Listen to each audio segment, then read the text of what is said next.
KRPA 1550 AM ਤੇ ਤੁਹਾਡਾ ਸਵਾਗਤ ਹੈ। ਮੈਂ ਤੁਹਾਡਾ ਮੇਜ਼ਬਾਨ ਹਰਜੀਤ ਸਿੰਘ ਗਿੱਲ।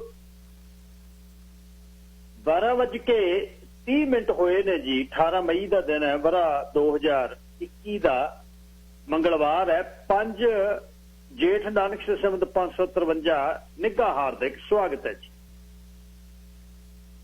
ਅੱਜ ਦੀ ਲੋਕ ਸੱਥ ਦੇ ਵਿੱਚ ਸ਼ੁਰੂਆਤ ਦੇ ਵਿੱਚ ਪਹਿਲੇ ਘੰਟੇ ਦੇ ਵਿੱਚ 20ਵੀਂ ਸਦੀ ਦੀ ਸਿੱਖ ਰਾਜਨੀਤੀ, 47 ਤੋਂ ਬਾਅਦ ਦਾ ਸਮਾਂ, ਪੰਜਾਬੀ ਸੂਬੇ ਦੇ ਮੋਰਚੇ ਤੋਂ ਪਹਿਲਾਂ ਕੀ ਕਿਹੜੇ ਜਲਵੇ ਜਿਹੜੇ ਦਿਖਾਏ ਗਏ, ਜਿੰਨੇ ਅਕਾਲੀ ਲੀਡਰਸ਼ਿਪ ਦੇ ਵਿੱਚੋਂ ਲੋਕ ਕਾਂਗਰਸ ਵਾਲੇ ਪਾਸੇ ਨੂੰ ਜ਼ਿਆਦਾਤਰ ਕਾਂਗਰਸੀ ਜਿੰਨੇ ਸਿੱਖ ਚਿਹਰੇ ਸੀ ਉਹ ਜ਼ਿਆਦਾਤਰ ਉਹਨਾਂ ਵਿੱਚੋਂ ਦਰਬਾਰਾ ਸਿੰਘ ਨੂੰ ਛੱਡ ਕੇ ਬਾਕੀ ਅਕਾਲੀ ਦਲ ਦੇ ਵਿੱਚੋਂ ਗਏ।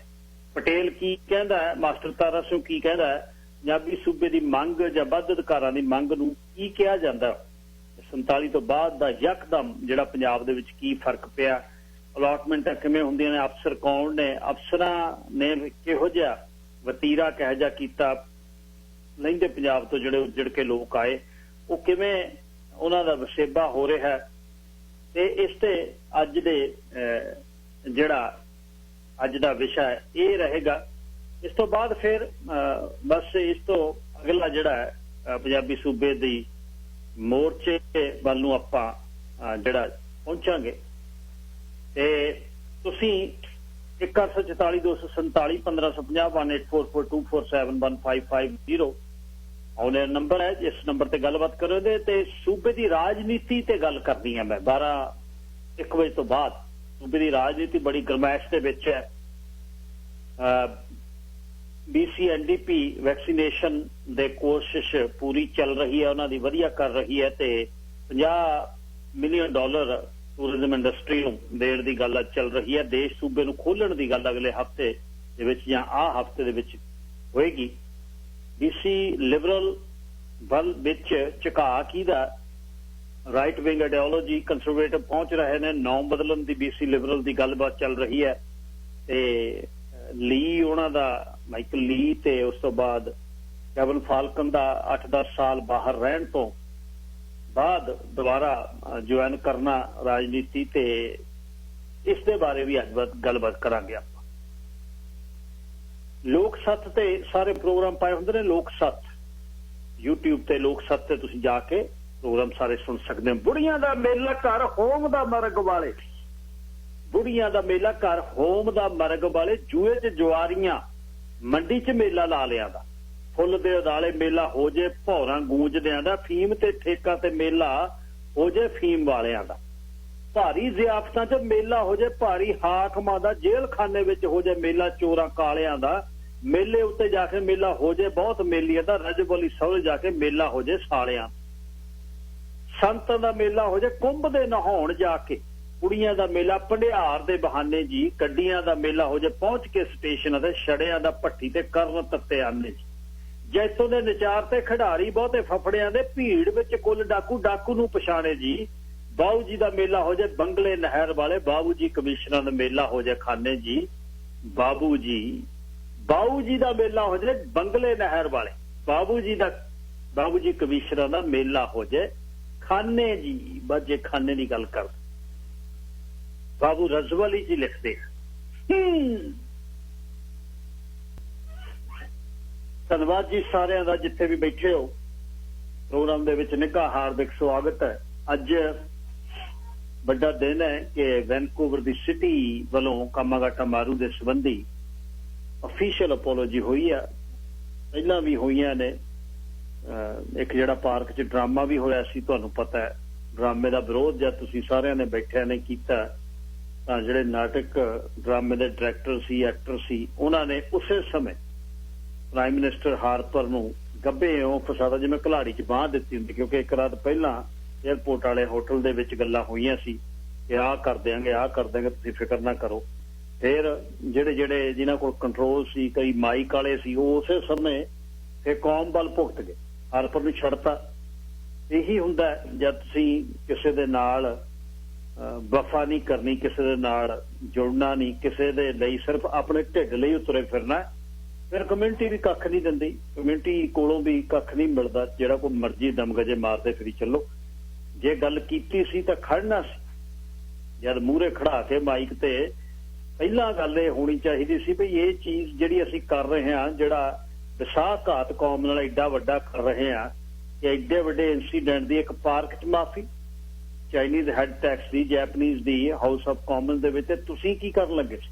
वो की करन लगे सी कि साडे लई की है, तेरा इत्थे ही सार दांगे। उधर हारपर नूं इह सी वी मेरा नक वड्ड हुंदा, वो पार्टी जिहदी आइडियोलॉजी राइट विंग है, वो पार्टी दे जिहड़े नीति घाड़े ने वो मेरा की बनाउण। दोने एक दूजे दे पूरक सी, पर लोकां ने जद रौला पा लिया छड़ता गब्बे, चवारे चढ़े तो पौड़ी चक ली बस। सो फिर इस लिबरल सरकार ने, लिबरल सरकार की माफी वेले भी उत्थे शो ऑफ की गल हो गई, अपने टब्बरां नूं वधिया कुर्सियां बिठा, इधर सद, इत्थों बंदे VIP सद, जिहड़े परिवारां दे मैंबर सी वो इत्थे ही रह गए बेचारे, रुले फिरन उत्थे, बाकी लाणा कलीरे पा के उत्थे तुरिया फिरे, जिन्हां दा कोई मतलब ना कोई कहानी ना कोई मतलब। इहदे करके साडे असीं कित्थे, साडा मान क्यों नहीं हुंदा, दूजियां सफा च इज्जत क्यों नहीं होती? कारण यह है, साडा की है या 5 स्टार एक होटल दे दो, टिकटां दे दिओ, आउण जाण दा खर्चा दे दिओ, रात नूं एक स्कॉच की बोतल दे दिओ बस। भाईचारा जिहड़ा 99.9% वो अपने हक्कां ते खड़दा, जिहड़े रिप्रजेंट करदे आ वो खूह खाते सड़ दिंदे आ। कहानी भी उधर नूं चली, अज वाली जिहड़ी जिथों चली है। हुण कि जिहड़े ये लीडर सी 47 हो गया, असल पैट्रियटिज्म जिहड़ा देश भगती सिर ते चढ़ के बोलदी सी, हुण जवाब तां साइकोलॉजिकली मानसिक तौर ते उही दे सकदे जिहड़े जद विचरदे रहे ने। पर दोने पासे दे कांग्रेसियां नूं तां हुण तक है, उन्हां नूं तां देश देश देश ते बस देश। अकालियां दे विच भी सिर्फ लुकाई तो डर लई, पढ़िया लिखिया तो डर लई, बोलण वाले तो डर लई, जदों कौमीयत की गल करदे डर। दोनां 'च कौम परस्ती सी। हुण मुसलमान देश जिहड़े मुसलमान नेता सी वो भी उस देश दे बसिंदे सी, जनाह आउणी, उन्होंने कहा भी ना असीं तां अपना हीला करना है, देश आजाद हो गया, नैक्सट की है? वो कहना करावांगे आजाद, अगे भी जिवें आपां गल करदे हैं। सो ये नैशनलिस्ट जिहड़ियां अकाली सफा दे विचों दरबारा सिंह नूं छड्ड के बाकी कोई रंगरूट नहीं जिहड़ा अकाली दल चों कांग्रेस च ना गया। अच्छा, सिख भाईचारे दा 47 हो गई, 47 तो बाद जदे ही ये जिहड़ी निगाह रखी जावे भी जिहड़े आए ने उधरों ये कौम यह जी है जराइम पेशा, ये तां डाकू ते लुटेरियां दा गिरोह है, इन्हां ते निगाह रखी चले। DC नूं हदायतां मिलियां, DC लगे हुए सन सरदार कपूर सिंह, उन्होंने ही इस गल नूं लिखिया। ते इस गल ते कांग्रेसी कई सिख जिन्हां कोल इत्थे माइक है वो रौला भी पाउंदे, कहंदे दिखाओ लिखत कित्थे आ। सारियां चीज़ां लिखत वालियां जिहड़ियां अंदर आया होवे मैमोरेंडम, उन्होंने लिखत नूं कौन दिखाऊगा, इहदे करके ये दिखाया जाऊगा। सो ये जद ये सारा कुछ हो गया, हुण किहदी इंटैलीजेंस सी, किहदी है कंट्रोल, किहदा ज्यादा, अफसर कौन ने, अफसर कौन ने जिहड़े पढ़े ने, पढ़े कौन ने? ज्यादातर सवर्ण जाति दे विचों लोग हिंदू कम्यूनिटी दे उपरलियां सफा तो जिहड़े आके पढ़ा ले, भद्र पुरशां ने, बंगाल वालियां ने, वो आके उपरलियां नौकरियां ते लग गए, उपरलियां नौकरियां ते लग गए। ते जिहड़ा सिख इंटलैक्ट भी सी, कोई पढ़िया लिखिया थोड़ा बहुता सी, वो भी अपने अफसरां की सेवा ते लग गया, उन्होंने भी कम्यूनिटी नूं कौम नूं पिठ करती। लीडर तां लगे गए सी, लीडर तां जिहड़े बदले गए सी। जद हुण रुलिया फिरदे ने, 5-5 महीने कैंपां च हो गए, बड टुक होई है, जख्मां ते कोई पट्टियां नहीं करदा, उधरों अलॉटमेंट नहीं होंदी। बहुत बार सुनाई है तुहानूं ये गल जिहड़ी है। मैं बेनती करा जी प्लीज कॉल, मैं अगले समय च कॉल नूं समा दूंगा जी, प्लीज कॉल करियो। मैं शुरू कर ली हुण तूर साहब ते सरदार महेंद्र सिंह जी, माफी चाहुंदा मैं ख्याल नहीं कीता, अगले घंटे च आपां गल करदे। ते जद ये गल चल पई, हुण भी यही प्रॉब्लम है। हुण भी जिहड़े चंडीगढ़ चले जांदे ने वो किहदी बोली बोलदे, ये आ जिहड़ियां चीज़ां ये तां रिफ्रैश हो रही ने। हुण भी जिहड़े उपर बैठे आ वो किहदी बोलण, दरोगा ला दिंदे ने, एक CM पंजाब दा दरोगा ला दिंदे, कहंदे लै तैनूं छड्डता, तेरे कोल आ सूबा तू वढ लै, टुक लै, पर साडे वल नहीं झाकना। ये कौम नूं कौमीयत दी गल, जिद्दण इन्हां ने वध अधिकारां दी गल कीती, टरकू कह के उदणे वढण लग जाना, चाहे इन्हां दा कोई कल्ला बंदा बोले, चाहे कोई ਤੁਸੀਂ ਜਿਹੜੀਆਂ ਮੰਗਾਂ ਨੇ ਇਹ ਨਹੀਂ ਹੈ ਵੀ ਇਕੱਲੀਆਂ ਸਿੱਖਾਂ ਦੇ ਅਕਾਲੀਆਂ ਨੇ ਹੀ ਇਸ ਮੰਗਾਂ ਤੇ ਗੱਲ, ਹੋਰ ਵਰਗਾਂ ਨੇ ਵੀ, ਖੱਬੇ ਪੱਖੀਆਂ ਨੇ ਵੀ ਆਪਣੇ ਤੌਰ ਤੇ ਸੰਘਰਸ਼ ਨੂੰ ਵਿੱਢਿਆ। ਜੇ ਦੇਖੀ ਉਹਨਾਂ ਨੂੰ 25 30 40 ਸਾਲ ਹੋ ਗਏ, ਹਾਂ ਉਹਨਾਂ ਦਾ ਸੰਘਰਸ਼ ਦਾ ਇੱਕ ਅਲੱਗ ਰਤਬਾ, ਉਹ ਦੇਸ਼ ਦੇ ਸਰਕਲ ਦੇ ਵਿੱਚ ਰਹਿ ਕੇ ਉਸ ਚੀਜ਼ ਨੂੰ ਉਸ ਤਰ੍ਹਾਂ ਹੀ ਰੱਖ ਕੇ ਉਹ ਫਿਰਕੂਪਣੇ ਦੀ ਉਹ ਕਹਿੰਦੇ ਸਮੈਲ ਨਾ ਆਵੇ ਬਸ। ਅੱਛਾ, ਹੁਣ ਧਰਮ ਤੇ ਰਾਜਨੀਤੀ ਗੁਰੂ ਨੇ ਇਕੱਠੀ ਕਰਤੀ 6ਵੇਂ ਪਾਤਸ਼ਾਹ ਨੇ, ਤੇ ਉਹ ਜਦ ਸਿੱਖ ਰਾਜਨੀਤੀ ਨੂੰ ਲੈ ਕੇ ਤੁਰਦੇ ਆ, ਧਰਮ ਨੂੰ ਲੈ ਕੇ ਚੱਲਦੇ ਆ, ਉੱਥੇ ਉਹਨਾਂ ਦੇ ਡਿਫਰੈਂਸ ਜਿਹੜੇ ਹੋ ਜਾਂਦੇ। ਅੱਛਾ, ਜਿਹੜੇ ਉੱਪਰਲੀਆਂ ਸਫਾਂ ਚਲੇ ਜਾਂਦੇ ਆ, ਹੁਣ ਵੀ ਜਿਹੜੇ ਚਲੇ ਜਾਂਦੇ ਆ, ਉਹਨਾਂ ਨੇ ਸੇਵਾ ਕਿਹਦੀ ਕਰਨੀ ਆ? ਮੰਤਰੀਆਂ ਸੰਤਰੀਆਂ ਦੀ ਤੇ ਸੀਐਮ। ਹੁਣ ਵੀ ਪੰਜਾਬ 'ਚ ਇਹੀ ਹੈ। ਪੰਜਾਬ ਦੇ ਸਾਡੇ ਪਿੰਡਾਂ 'ਚੋਂ ਸਾਡੇ ਨਾਲੋਂ ਹੀ ਪੜ੍ਹਦੇ ਲਿਖਦੇ ਜਿਹੜੇ ਚਲੇ ਜਾਂਦੇ ਆ ਉੱਪਰ, ਚੰਡੀਗੜ੍ਹ ਚਲੇ ਗਿਆ, ਉਹਨਾਂ ਨੂੰ ਮੁਸ਼ਕ ਆਉਣ ਲੱਗ ਜਾਂਦਾ।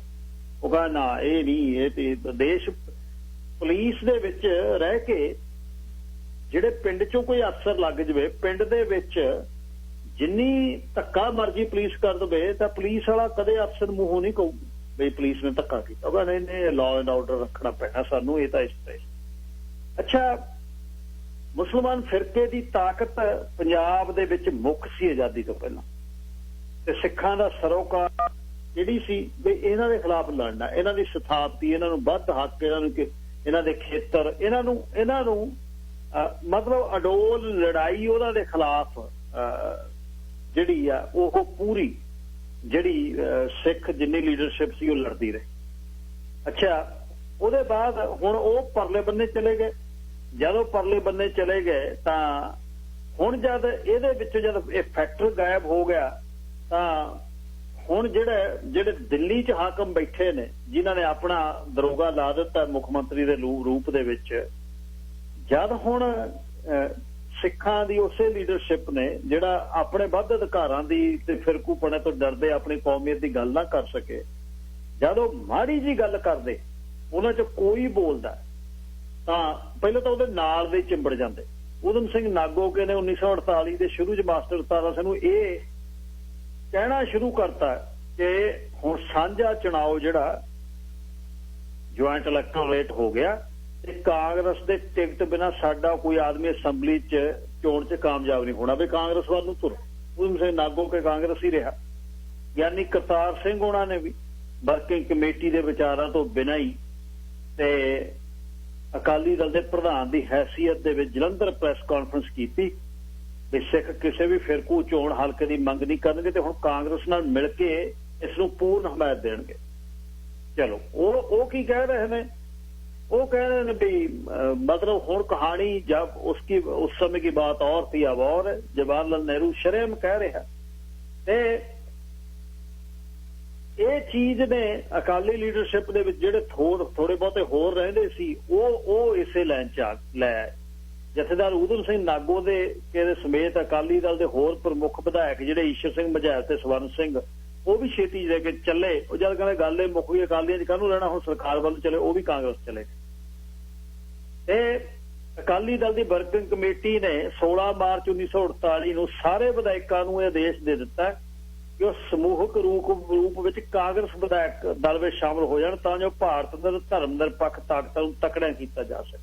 ਦੇਖੋ ਮਤਲਬ ਜਿਹੜੀਆਂ ਇੱਕ ਪੰਥਕ ਪਾਰਟੀ ਆ ਤੁਹਾਡੀ ਇੱਕੋ ਹੀ, ਜਿਹਨੇ ਨਿਸ਼ਾਨਿਆਂ ਤੇ ਲੜਨਾ। ਤਾਂ ਹੀ ਤਾਰਾ ਸਿੰਘ ਦੀ ਸਾਰੀ ਜ਼ਿੰਦਗੀ ਜਿਹੜੀ ਹੈ ਉਹਨਾਂ ਦਾ ਇੱਕ ਬਿਆਨ, ਇੱਕ ਦਿਨ ਕੁਛ ਹੈ, ਦੂਜੇ ਦਿਨ ਕੁਛ ਹੈ, ਅੰਦਰੋਂ ਵੀ ਆ ਜਿਹੜਾ ਅਗਲਾ ਸੈਗਮੈਂਟ ਜਿਹੜੀ ਗਾਂ ਚੱਲਣੀ ਹੈ ਜਦ ਸੰਤ ਨੂੰ ਲਿਆਉਂਦਾ, ਸੰਤਾਂ ਨੂੰ ਕੈਰੋਂ ਰਾਜਸਥਾਨ ਚ ਦੋਨਾਂ ਨੂੰ, ਉਹਦੇ ਬਾਅਦ ਕੀ ਕਹਾਣੀ ਚੱਲਦੀ ਹੈ, ਤਾਰਾ ਸਿੰਘ ਨੂੰ ਸਿੱਟਣ ਲਈ ਕੀ ਕੁਛ ਹੁੰਦਾ ਹੈ। ਇਹ ਜਿਹੜੇ ਅਕਾਲੀ ਲੀਡਰ ਸੀ ਕਦੇ ਸੰਤਾਂ ਵੱਲ ਕਦੇ ਤਾਰਾ ਸਿੰਘ ਵੱਲ, ਬਹੁਤ ਕੁਝ ਅੱਗੇ ਜਾ ਕੇ ਮੈਂ ਤੁਹਾਨੂੰ ਅਗਲੀਆਂ ਉਹਨਾਂ 'ਚ ਦੱਸੋ। ਅੱਛਾ, ਇੱਛਾ ਜਿਹੜੀ ਹੈ ਪ੍ਰਾਪਤੀ ਦੀ ਇੱਛਾ, ਉਹ ਮੂਲ ਰੂਪ ਦੇ ਵਿੱਚ ਵੱਡੀਆਂ ਪ੍ਰਵਿਰਤੀਆਂ 'ਚ ਹਰ ਇੱਕ ਇਨਸਾਨ ਜਿਹੜਾ ਉਹ ਚਾਹੁੰਦਾ ਹੈ ਵੀ ਮੈਨੂੰ ਤੇ ਮੇਰਾ। ਬਹੁਤ ਘੱਟ ਨੇ ਜਿਹੜੇ ਕੌਮੀਅਤ ਦੇ ਦਰਦ ਤੇ ਕਈ ਲੀਡਰਾਂ ਨੂੰ ਕੌਮੀਅਤ ਦੇ ਵਿੱਚ ਇਹ ਕਿਹਾ ਜਾਂਦਾ। ਹੋਣ ਵਾਲੇ ਸਮੇਂ 'ਚ ਵੀ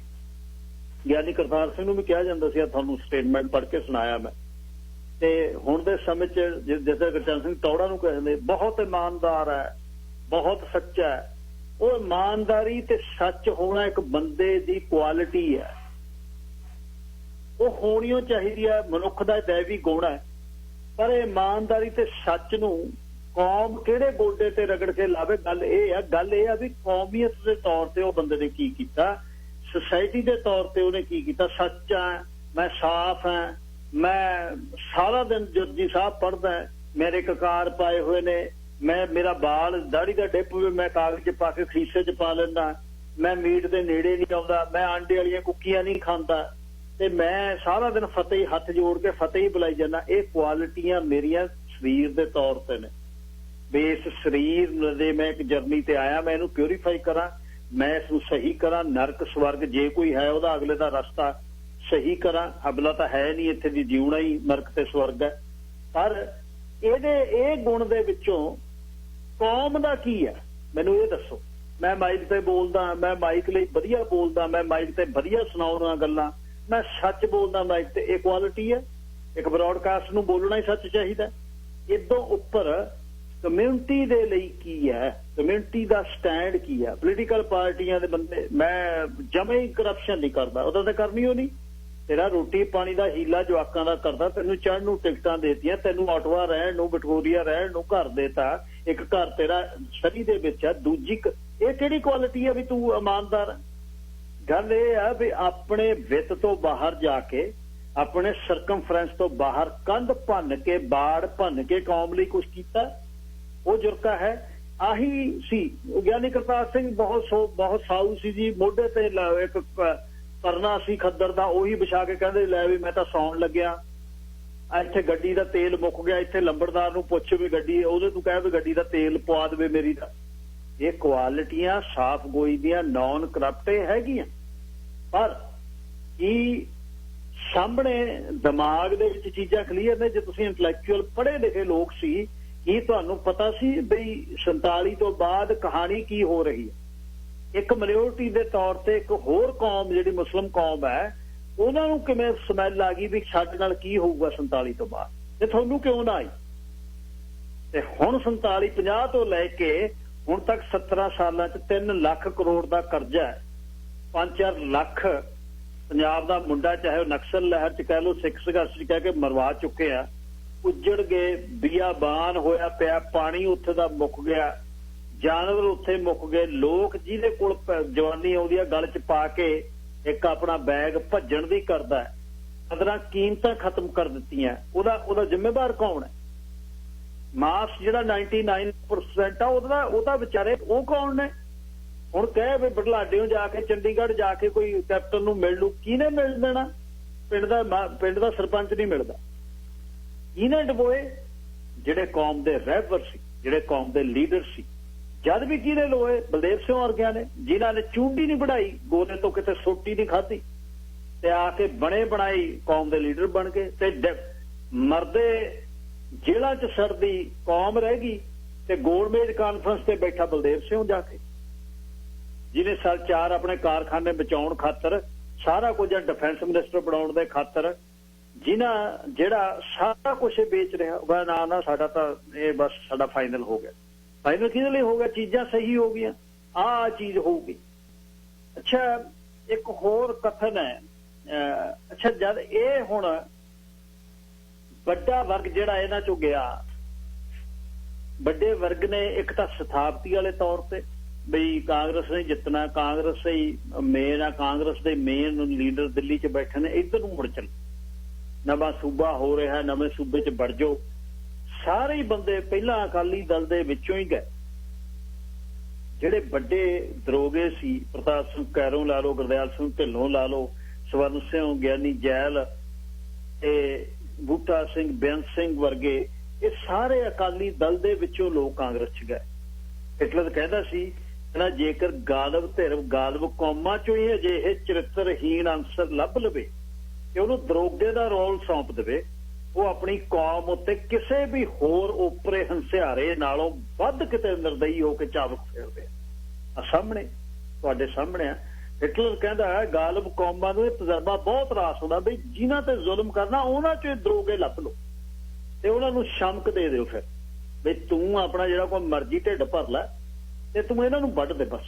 ਦੇਖ ਲਓ ਪੰਜਾਬ ਦੇ ਵਿੱਚ ਪਿਛਲੇ 17 ਸਾਲਾਂ ਦੇ ਵਿੱਚ ਹੋਇਆ ਕੀ ਹੈ। ਕਿਸੇ ਨੂੰ ਸਿੱਖ ਪਹਿਚਾਣ ਨਹੀਂ ਵਧੀਆ, ਕਿਸੇ ਨੂੰ ਸਿੱਖ ਮੰਗ ਨਹੀਂ ਵਧੀਆ, ਕੋਈ ਨੂੰ ਸਿੱਖਾਂ ਨੂੰ ਪਸੰਦ ਨਹੀਂ ਕਰਦੇ। ਵਿੱਚੋਂ ਸਾਰਿਆਂ ਦੇ ਸਿਰਾਂ ਤੇ ਪੱਗਾਂ, ਸਾਰਿਆਂ ਦੇ ਮੂੰਹਾਂ ਤੇ ਦਾੜੀ। 80% ਮਾਲਵੇ ਦੇ ਵਿੱਚੋਂ ਹੋਏ।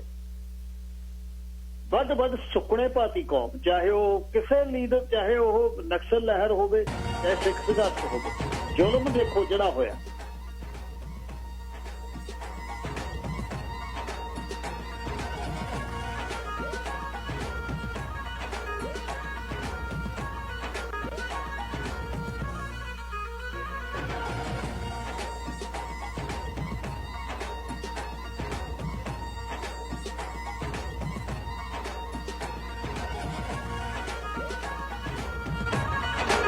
You're listening to 1550 AM KRPI Ferndale.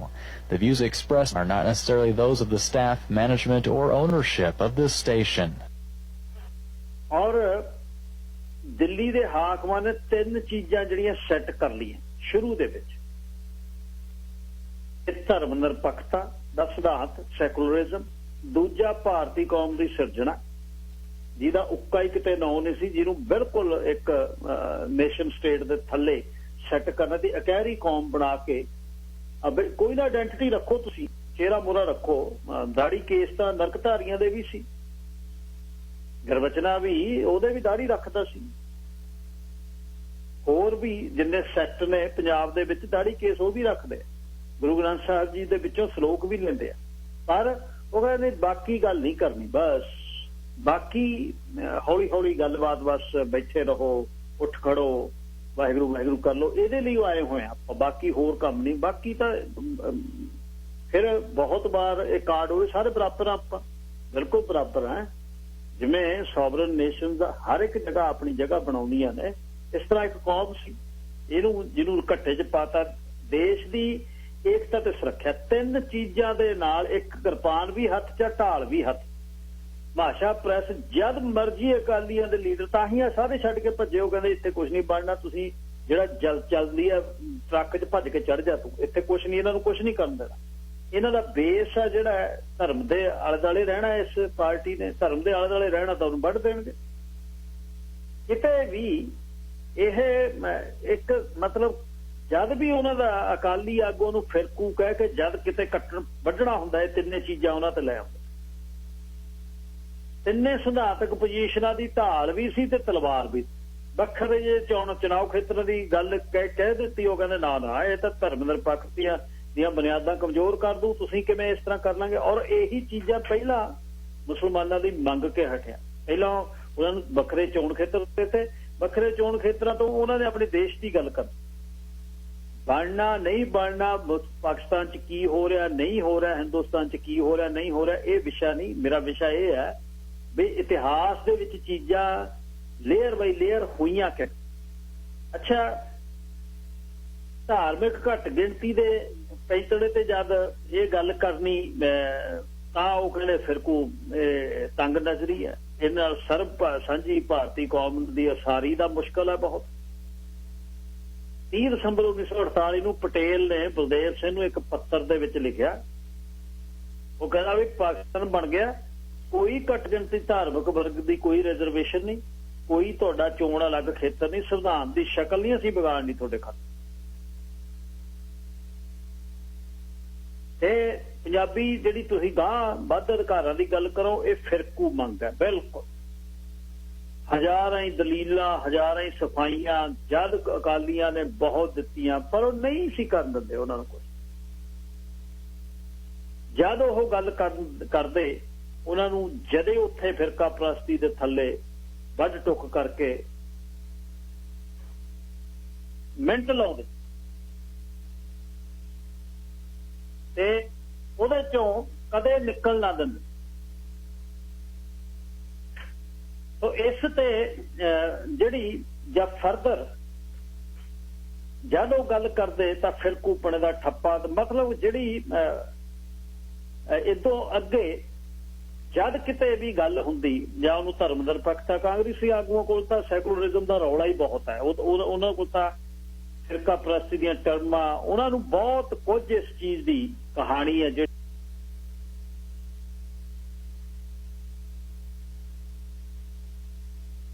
ਅੱਛਾ ਇਹਦੇ ਜਿਹੜੇ ਕੁਛ ਸਾਡੇ ਮਾਸਟਰ ਤਾਰਾ ਸਿੰਘ ਜਾਂ ਸਰਦਾਰ ਕਪੂਰ ਸਿੰਘ ਹੁਣੀ ਨੇ ਉਹ ਇਸ ਵਿਸ਼ੇ ਤੇ ਬੋਲਦੇ ਰਹੇ ਬਹੁਤ ਵਾਰ। ਸਰਦਾਰ ਕਪੂਰ ਸਿੰਘ ਹੁਣੀ ਤਾਂ ਫਿਰ ਵੀ ਸਥਿਰ ਰਹੇ, ਜਿਹੜੀਆਂ ਚੀਜ਼ਾਂ ਉਹ ਕਹਿੰਦੇ ਰਹੇ। ਮਾਸਟਰ ਤਾਰਾ ਸਿੰਘ ਦੇ ਜਿਹੜੇ ਬਿਆਨ ਨੇ ਉਹ ਬਹੁਤ ਖਲਜਗਣ ਚ ਹੋ ਜਾਂਦਾ ਜਦ ਉਹਦੇ ਤੇ ਭਾਸ਼ਾ ਪ੍ਰੈਸ ਵਾਰ ਕਰਦੀ, ਉਹ ਇੱਕਦਮ ਬੈਕਫੁੱਟ ਤੇ ਆ ਕੇ ਫਿਰ ਜਿਹੜਾ ਕੁਛ ਉਹਦੇ ਮੂੰਹ ਤੇ ਉਹ ਪੰਥ ਪ੍ਰਸਤੀ ਤੋਂ ਦੇਸ਼ ਪ੍ਰਸਤੀ ਤੇ ਦੇਸ਼ ਪ੍ਰਸਤੀ ਤੋਂ ਪੰਥ ਪ੍ਰਸਤੀ ਤੇ ਆਉਂਦੇ ਆ, ਉਹ ਸੈਕਿੰਡ ਹੀ ਲਾਉਂਦਾ, ਮਾਈਕਰੋ ਸੈਕਿੰਡ ਹੀ ਲਾਉਂਦਾ। ਦਸੰਬਰ 1949 ਚ ਪੰਜਾਬੀ ਸੂਬੇ ਦੀ ਗੱਲ ਕਰਦੇ ਉਹਨੇ ਕਰਾਰ ਭਰੇ ਲਹਿਜੇ ਚ ਇਹ ਗੱਲ ਕਹੀ ਕਿ ਮੈਂ ਗੁਲਾਮੀ ਤੋਂ ਬਚਣਾ। ਦੇਸ਼ ਦੇ ਜਿਹੜੇ ਹਾਕਮ ਨੇ ਕੱਟੜ ਫਿਰਕੂ ਨੇ ਤੇ ਕੋਈ ਵੀ ਪੰਜਾਬ ਦਾ ਇਹੋ ਜਿਹਾ ਪੋਲੀਟੀਕਲ ਲੀਡਰ ਨਹੀਂ ਜਿਹੜਾ ਫਿਰਕੂ ਨਾ ਹੋਵੇ ਤੇ ਕੌਮੀ ਨਾ ਖਾਉਂਦਾ ਹੋਵੇ। ਫਿਰ ਮੈਨੂੰ ਫਿਰਕੂ ਖਾਣ ਤੋਂ ਕਿਉਂ ਡਰ ਲੱਗਦਾ? ਹਾਂ, ਪਰ ਮੈਨੂੰ ਕੌਮੀ ਅਖਵਾਉਣ ਤੋਂ ਡਰ ਲੱਗਦਾ। ਜੇ ਫਿਰਕੂ ਕੱਟੜ ਨੇਤਾ ਨੂੰ ਇਹ ਪਸੰਦ ਹੈ ਮੇਰੇ ਮੱਥੇ ਤੇ ਪੂਰੀ ਤਰ੍ਹਾਂ ਫਿਰਕੂ ਲਿਖ ਦੇਣ, ਪਰ ਮੇਰੀ ਮੰਗ ਲੈ। ਦੇਖੋ ਕਿਹੜੇ ਲੈਵਲ ਤੇ ਹੈ।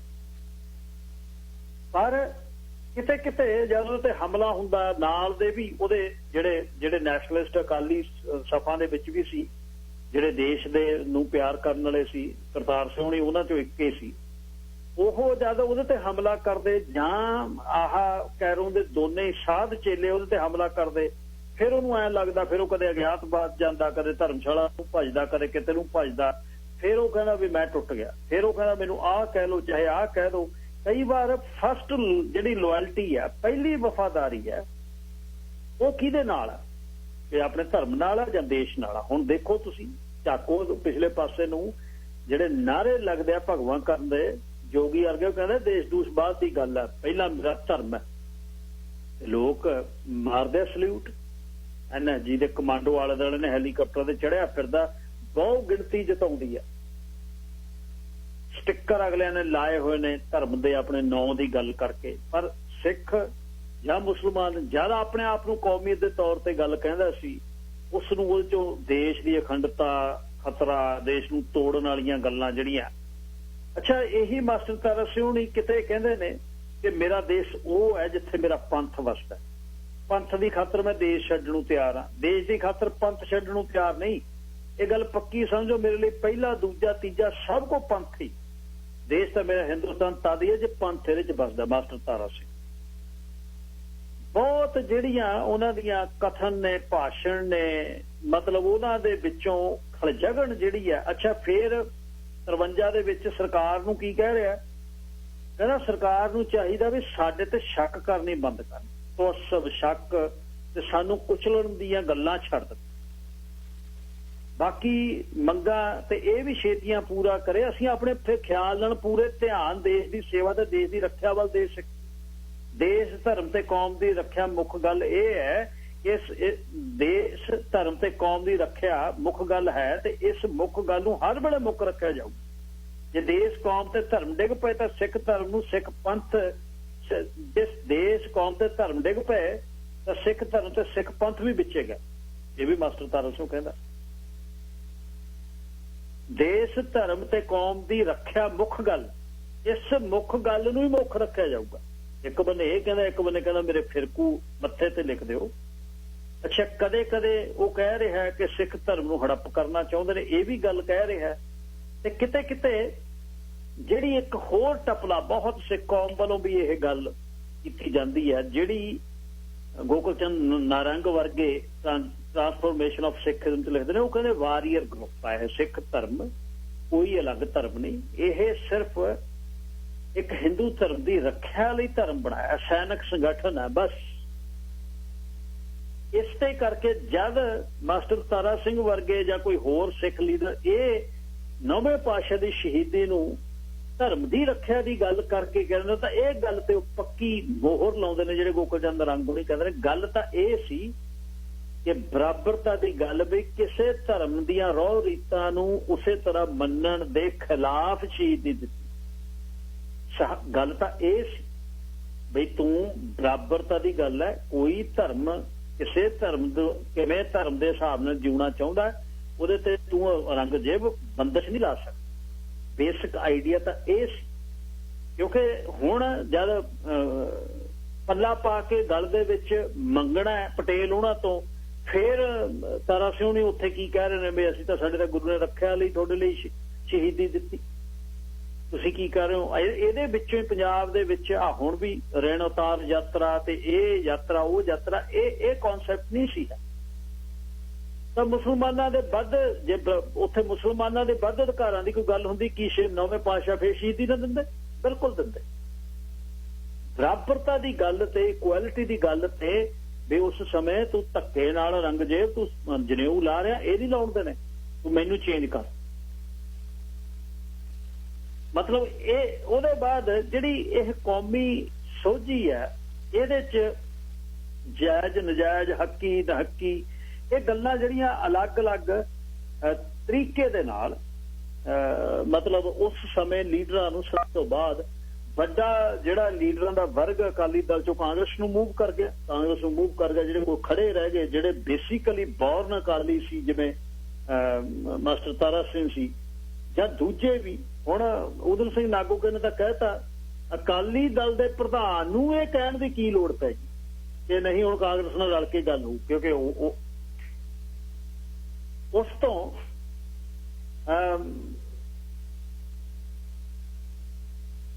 ਕੁਛ ਜਿਹੜੇ ਕੌਮੀਅਤ ਦੇ ਤੌਰ ਤੇ ਕੌਮੀ ਆਪਣੇ ਆਪ ਨੂੰ ਕੌਮੀਅਤ ਦੇ ਤੌਰ ਤੇ ਜਿਹੜੇ ਸਿੱਧੇ ਨਹੀਂ, ਚੈਕੋਸਲੋਵਾਕੀਆ ਜਿਹੜੀ ਹੁਣ ਅਲੱਗ-ਅਲੱਗ ਕੌਮੀ ਰਾਜਾਂ 'ਚ ਤਬਦੀਲ ਹੋ ਗਿਆ, ਉਹਦਾ ਇੱਕ ਲੇਖਕ ਹੈ ਜਿਹਦਾ ਨਾਮ ਹੈ ਮਿਲਾਨ ਕੁੰਦਰਾ।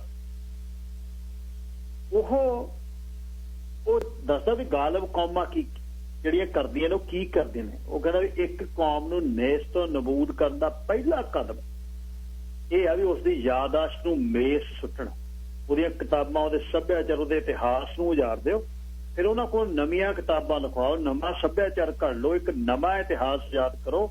ਕੁਝ ਚਿਰ ਬਾਅਦ ਕੌਮ ਆਪੇ ਗੱਲ ਭੁੱਲ ਜਾਊਗੀ ਕਿ ਉਹ ਕੀ ਸੀ ਤੇ ਕੀ ਹੈ। ਹੁਣ ਇਹੀ ਗੱਲ ਜਿਹੜੀ ਹੈ ਹੁਣ ਇਹਦਾ ਜਿਹੜਾ ਜ਼ੋਰ ਜਿਹੜਾ ਲੱਗਿਆ ਸੀ ਬਰਾਬਰਤਾ ਦਾ, ਇੱਕ ਹੈਰੀ ਨੇਸ਼ਨ ਦੇ ਤੌਰ ਤੇ ਸਟੇਟ ਦੇ ਤੌਰ ਤੇ ਇਹ ਅਲੱਗ-ਅਲੱਗ ਫੁੱਲ ਨੇ, ਇਹ ਬੁੱਕੇ ਇੱਕ ਆਇਡੈਂਟੀਟੀ ਕੋਈ ਨਹੀਂ, ਤੁਸੀਂ ਸਾਰੇ ਇੱਕ ਆਪਾਂ ਸਾਰੇ ਇੱਕ ਦੇਸ਼ ਇਹ ਹੈ, ਅਸੀਂ ਇਸ ਦੇਸ਼ ਦੇ ਜਿਹੜੇ ਲੀਡਰ ਪੀੜ੍ਹੀ ਦਰ ਪੀੜ੍ਹੀ, ਪਹਿਲਾਂ ਮੋਤੀ ਲਾਲ ਆਜੂ, ਫਿਰ ਮੈਂ ਜਵਾਹਰ ਆਜੂ, ਫਿਰ ਮੈਂ ਇੰਦਰਾ ਆਜੂ, ਇੰਦਰਾ ਤੋਂ ਬਾਅਦ ਰਾਜੀਵ ਆਜੂ, ਰਾਜੀਵ ਤੋਂ ਬਾਅਦ ਹੁਣ ਫਿਰ ਸੋਨੀਆ ਆਜੂ, ਇਸ ਤਰ੍ਹਾਂ ਹੀ ਆਜੂ। ਦੂਜੇ ਬੰਨੇ ਉਹ ਕਹਿੰਦੇ ਨੇ ਪਹਿਲਾਂ ਪ੍ਰਕਾਸ਼ ਸਿੰਘ ਬਾਦਲ ਹੋਣੀ ਆ ਜਾਣਗੇ, ਸੁਖਬੀਰ ਹੋਣੀ ਆ ਜਾਣਗੇ, ਸੁਖਬੀਰ ਦਾ ਗਾਹਾਂ ਪੁੱਤ ਆਜੂ, ਕੈਪਟਨ ਅਮਰਿੰਦਰ ਆਜੂ, ਫਿਰ ਟਿੱਕੂ ਆਜੂ, ਫਿਰ ਟਿੱਕੂ ਦਾ ਗਾਹਾਂ ਨਹੀਂ ਤਾਂ ਕੈਪਟਨ ਦਾ ਕੋਈ ਪੋਤਾ ਆਜੂ, ਦੋਤਾ ਆਜੂ, ਸਾਰੇ ਲੀਡਰਾਂ ਦੇ ਗਾਹਾਂ।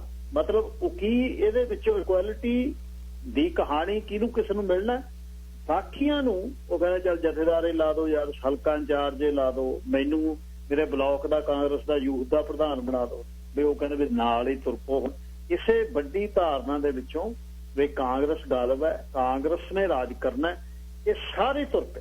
ਜਦ ਇਹਨਾਂ ਨੂੰ ਜਸਟੀਫਿਕੇਸ਼ਨ ਲਈ ਤੁਸੀਂ ਕਹਿੰਦੇ ਵੀ ਬਾਕੀ ਹੁਣ ਜੱਟਾਂ ਦਾ ਪੁੱਤ ਖੇਤੀ ਕਰਦਾ, ਰਾਜਨੀਤਿਕ ਦਾ ਬੰਦਾ ਪੁੱਤ ਰਾਜਨੀਤੀ ਕਰਦਾ, ਇਹਨੂੰ ਜਸਟੀਫਿਕੇਸ਼ਨ ਹੈ ਇਹ। ਬਾਕੀ ਦੇਸ਼ਾਂ 'ਚ ਵੀ ਇੱਥੇ ਦੇਖ ਲਓ, ਤੁਹਾਡੇ ਇੱਥੇ ਹੁਣ ਜਸਟਿਨ ਟਰੂਡੋ ਦਾ ਕੀ ਕਾਰਜ ਖੇਤਰ ਦੇਖਿਆ ਕੈਨੇਡੀਅਨ ਨੇ, ਘੱਟ ਗਿਣਤੀਆਂ ਨੇ ਕੀ ਦੇਖਿਆ, ਕੱਖ ਨਹੀਂ। ਉਹ ਵੀ ਪੀਅਰ ਟਰੂਡੋ ਦਾ ਪੁੱਤ ਹੈ, ਉਹ ਚਾਰਟਰ ਆਫ ਰਾਈਟਸ ਲੈ ਕੇ ਆਇਆ ਸੀ, ਗੱਲ ਖਤਮ।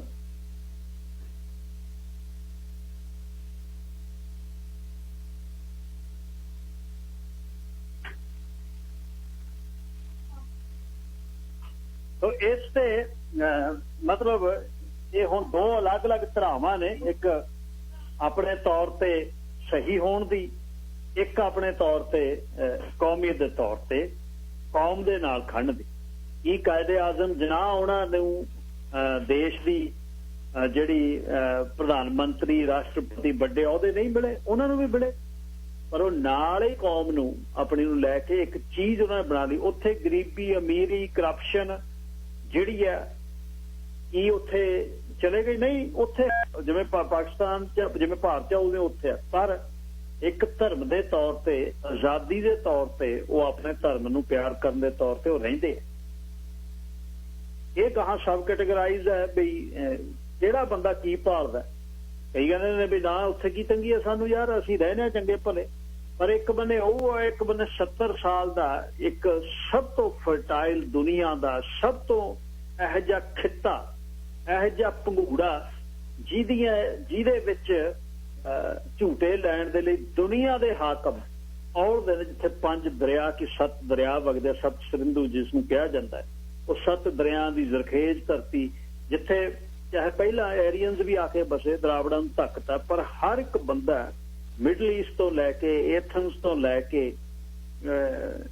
ਗਰੀਸ ਤੋਂ ਲੈ ਕੇ ਕਿੱਥੋਂ ਤੱਕ ਦੇ ਯੂਰਪ ਦੇ ਸਿਪਾ ਸਲਾਰ ਜਾ ਕੇ ਨੌਕਰੀਆਂ ਕਰਦੇ ਨੇ। ਇਹਦਾ ਮਤਲਬ ਉਹ ਖਿੱਤਾ ਸੀ ਕੁਛ, ਤੇ ਅੱਜ ਉਹ ਖਿੱਤੇ 'ਚ ਕੀ ਹੈ, ਅੱਜ ਉਹ ਖਿੱਤਾ ਕਿੱਥੇ ਖੜਾ ਹੈ? ਅੱਜ ਖਿੱਤਾ ਉਹ ਖੁਦਕਸ਼ੀਆਂ ਦੇ ਦੌਰ, ਉਹ ਇਨਕਾਊਂਟਰ ਦੇ ਦੌਰ, ਉਹ ਘਰੋਂ ਭਜਾਉਣ ਦੇ ਦੌਰ, ਪਾਣੀ ਦਾ ਮੁੱਕਣਾ, ਨੈਚੁਰਲ ਰਿਸੋਰਸ ਦਾ ਖਤਮ ਹੋ ਜਾਣਾ, ਦਰੋਗਿਆਂ ਨੂੰ ਦਿੱਤੀਆਂ ਹੋਈਆਂ ਸ਼ਮਕਾਂ, ਉਹ ਚੰਮ ਲਾ ਰਹੇ ਨੇ ਉੱਥੇ ਦੇ ਵਸੋਂ ਦਾ ਪਿਛਲੇ 17 ਸਾਲਾਂ। ਦਰੋਗਾ ਬਦਲ ਜੂ, ਉਹ ਕਿਸੇ ਪਾਰਟੀ ਦਾ ਲਾ ਲਓ ਕੁਛ। ਹੁਣ ਵੀ ਆ ਜਿਹੜਾ ਭੱਜੇ ਨੱਠੇ ਫਿਰਦੇ ਨੇ ਉੱਥੇ ਨਾ, ਇਹਨੂੰ ਦੇਤਾ ਬੜਿਆ ਆਪਣੇ ਟੀਵੀ ਵਾਲੇ ਵੀ ਮੱਚਿਆ ਬਵਾਲ, ਇਹਦੇ 'ਚ ਪੈ ਗਈ ਫੁੱਟ, ਇਹ ਉਹ ਆਪਣੀ 50,000 60,000 ਦੇਖ ਲਵੇ, ਉਹਨਾਂ ਨੇ ਗੱਲ ਬਣਾਉਣੀ ਹੁੰਦੀ ਹੈ। ਉਹ ਸਾਰੇ ਕਿੱਥੇ ਤੁਰੇ ਫਿਰਦੇ ਆ? ਇੱਕ ਵੀ ਗੱਲ ਪੰਜਾਬ ਦੀ ਹੈ? ਨੋ। ਮੈਨੂੰ ਦੱਸ ਮੈਨੂੰ ਕੀ ਲਾਵੇਂਗਾ? ਜਿਹੜੀਆਂ ਜਥੇਬੰਦੀ ਰਲਦੇ ਫਿਰਦੇ ਆ ਬਾਗੀਆਂ ਦੇ, ਜੇ ਇੱਕ ਤੁਹਾਡਾ ਆਦੇਸ਼ ਹੈ, ਆਪਸ ਵਿੱਚ ਕਾਹਨੂੰ ਰਲਦੇ ਹੋ? ਲੜਦਾ ਇਹ ਆ ਵੀ ਦੱਸ ਬਣਾਵੇਂਗਾ ਕੀ, ਕਿੰਨੀਆਂ ਸੀਟਾਂ ਦੇਵੇਂਗਾ, ਮੈਨੂੰ ਪ੍ਰਧਾਨ ਬਣਾਉਣਾ, 22 ਬਣਾਉਣਾ, ਕੀ ਬਣਾਉ? ਹਾਲੇ ਵੀ ਉਹੀ ਆ। ਉਹ ਕਹਿੰਦਾ ਮਰਨ ਵਾਲਾ ਜਾਨ ਤੋਂ ਗਿਆ, ਖਾਣ ਨੂੰ ਸਵਾਦ ਵਾਲਾ ਖਾਣ ਵਾਲੇ ਨੂੰ ਸਵਾਦ ਨੇ। ਉੱਥੇ ਰਹਿੰਦਾ ਕੀ ਹੈ ਜਿਹਦੇ ਲਈ ਲੜਦੇ ਹੋ?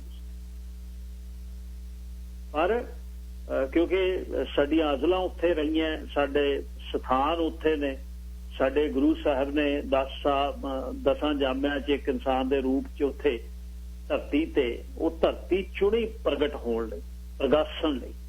ਉਸ ਧਰਤੀ ਦਾ ਪਿਆਰ ਹੈ, ਉਸ ਧਰਤੀ ਦੇ ਪਿਆਰ ਦੇ ਵਿੱਚੋਂ ਹੀ ਆਹ ਜਿਹੜੀ ਆਪਾਂ ਅੱਜ ਗੱਲ ਕਰ ਰਹੇ ਹਾਂ ਵੀ ਇਵੈਂਚੁਅਲੀ ਸਾਨੂੰ ਪਤਾ ਲੱਗੇ ਚੀਜ਼ਾਂ ਘੁੰਮੀਆਂ ਕਿਵੇਂ। ਪਿਛਲੇ 17 ਸਾਲਾਂ 'ਚ ਹੋਇਆ ਕੀ? ਗੁਲਾਮੀ ਗੋਰਿਆਂ ਨੇ ਤਾਂ ਕੀਤੀ, ਪਰ ਦੇਸ਼ ਜਦ ਆਜ਼ਾਦ ਹੋ ਗਿਆ, ਦੇਸ਼ ਦੇ ਆਜ਼ਾਦ ਤੋਂ ਟ੍ਰਾਂਜੀਸ਼ਨ ਜਦ ਹੋ ਗਈ, ਡੋਮਿਨੀਅਨ ਦੀ ਜਾਂ ਪਾਵਰ ਜਿਹੜੀ ਵੰਡੀ ਗਈ, ਉਹਦੇ ਬਾਅਦ ਕੀ ਹੋਇਆ, ਕੀ ਪੋਲੀਟੀਕਲ ਬੰਦੇ ਹੋਏ ਰਹੇ, ਇਸ ਤੋਂ ਕੱਲ ਨੂੰ ਅੱਗੇ ਫੇਰ ਚੱਲਾਂ। 1:23 ਹੋਇਆ ਜੀ। ਹੁਣ ਮੈਂ ਕੁਝ ਕਾਲਰ ਪਹਿਲਾਂ ਵੇਟ ਕਰਦੇ ਸੀ, ਉਹਨਾਂ ਨੂੰ ਵੀ ਬੇਨਤੀ ਕਰਦਾ ਗੱਲ ਕਰ ਲੈਣ। ਤੇ BC ਦੀ ਰਾਜਨੀਤੀ ਬਾਰੇ ਮੈਂ ਗੱਲਬਾਤ ਨਾਲ ਸ਼ੁਰੂ ਕਰਨੀ ਹੈ ਕਿ BC ਦੀ ਰਾਜਨੀਤੀ ਬੜੀ ਗਰਮਾਈ ਗਈ, ਭਾਈਚਾਰਾ ਬਹੁਤ ਗਰਮ ਹੈ। ਅਸਲ ਰਾਜਨੀਤੀ ਦੇ ਵਿੱਚ ਹਿਲਜੁਲ ਹੋਵੇ ਬਸ ਫਿਰ ਤੂੰ ਇਹ ਦੇਖ ਲਾ ਵੀ ਫਿਰ ਟਿਕਦੇ।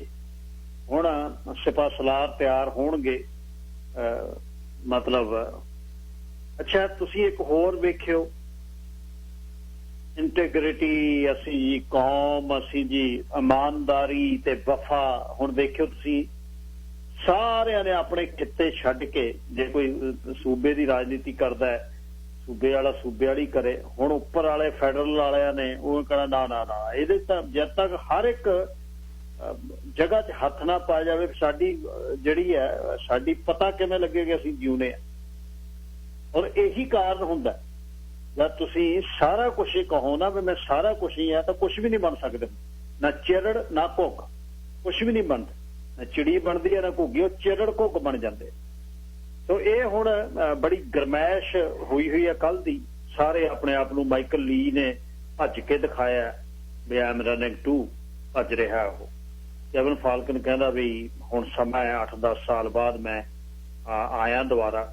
ਇੱਕ ਵੱਡੇ ਗਰੁੱਪ ਦੇ ਵਿੱਚ ਉਹ ਕੰਮ ਕਰਦੇ ਰਹੇ ਤੇ ਵਿਰੋਧੀ ਨੇ ਜਿਹੜੇ ਉਹ ਕਾਇਮ ਬੈਠੇ ਨੇ ਵੀ ਕਾਗਜ਼ ਪੱਤਰ ਲੈ ਕੇ ਕੀ ਹੋਇਆ।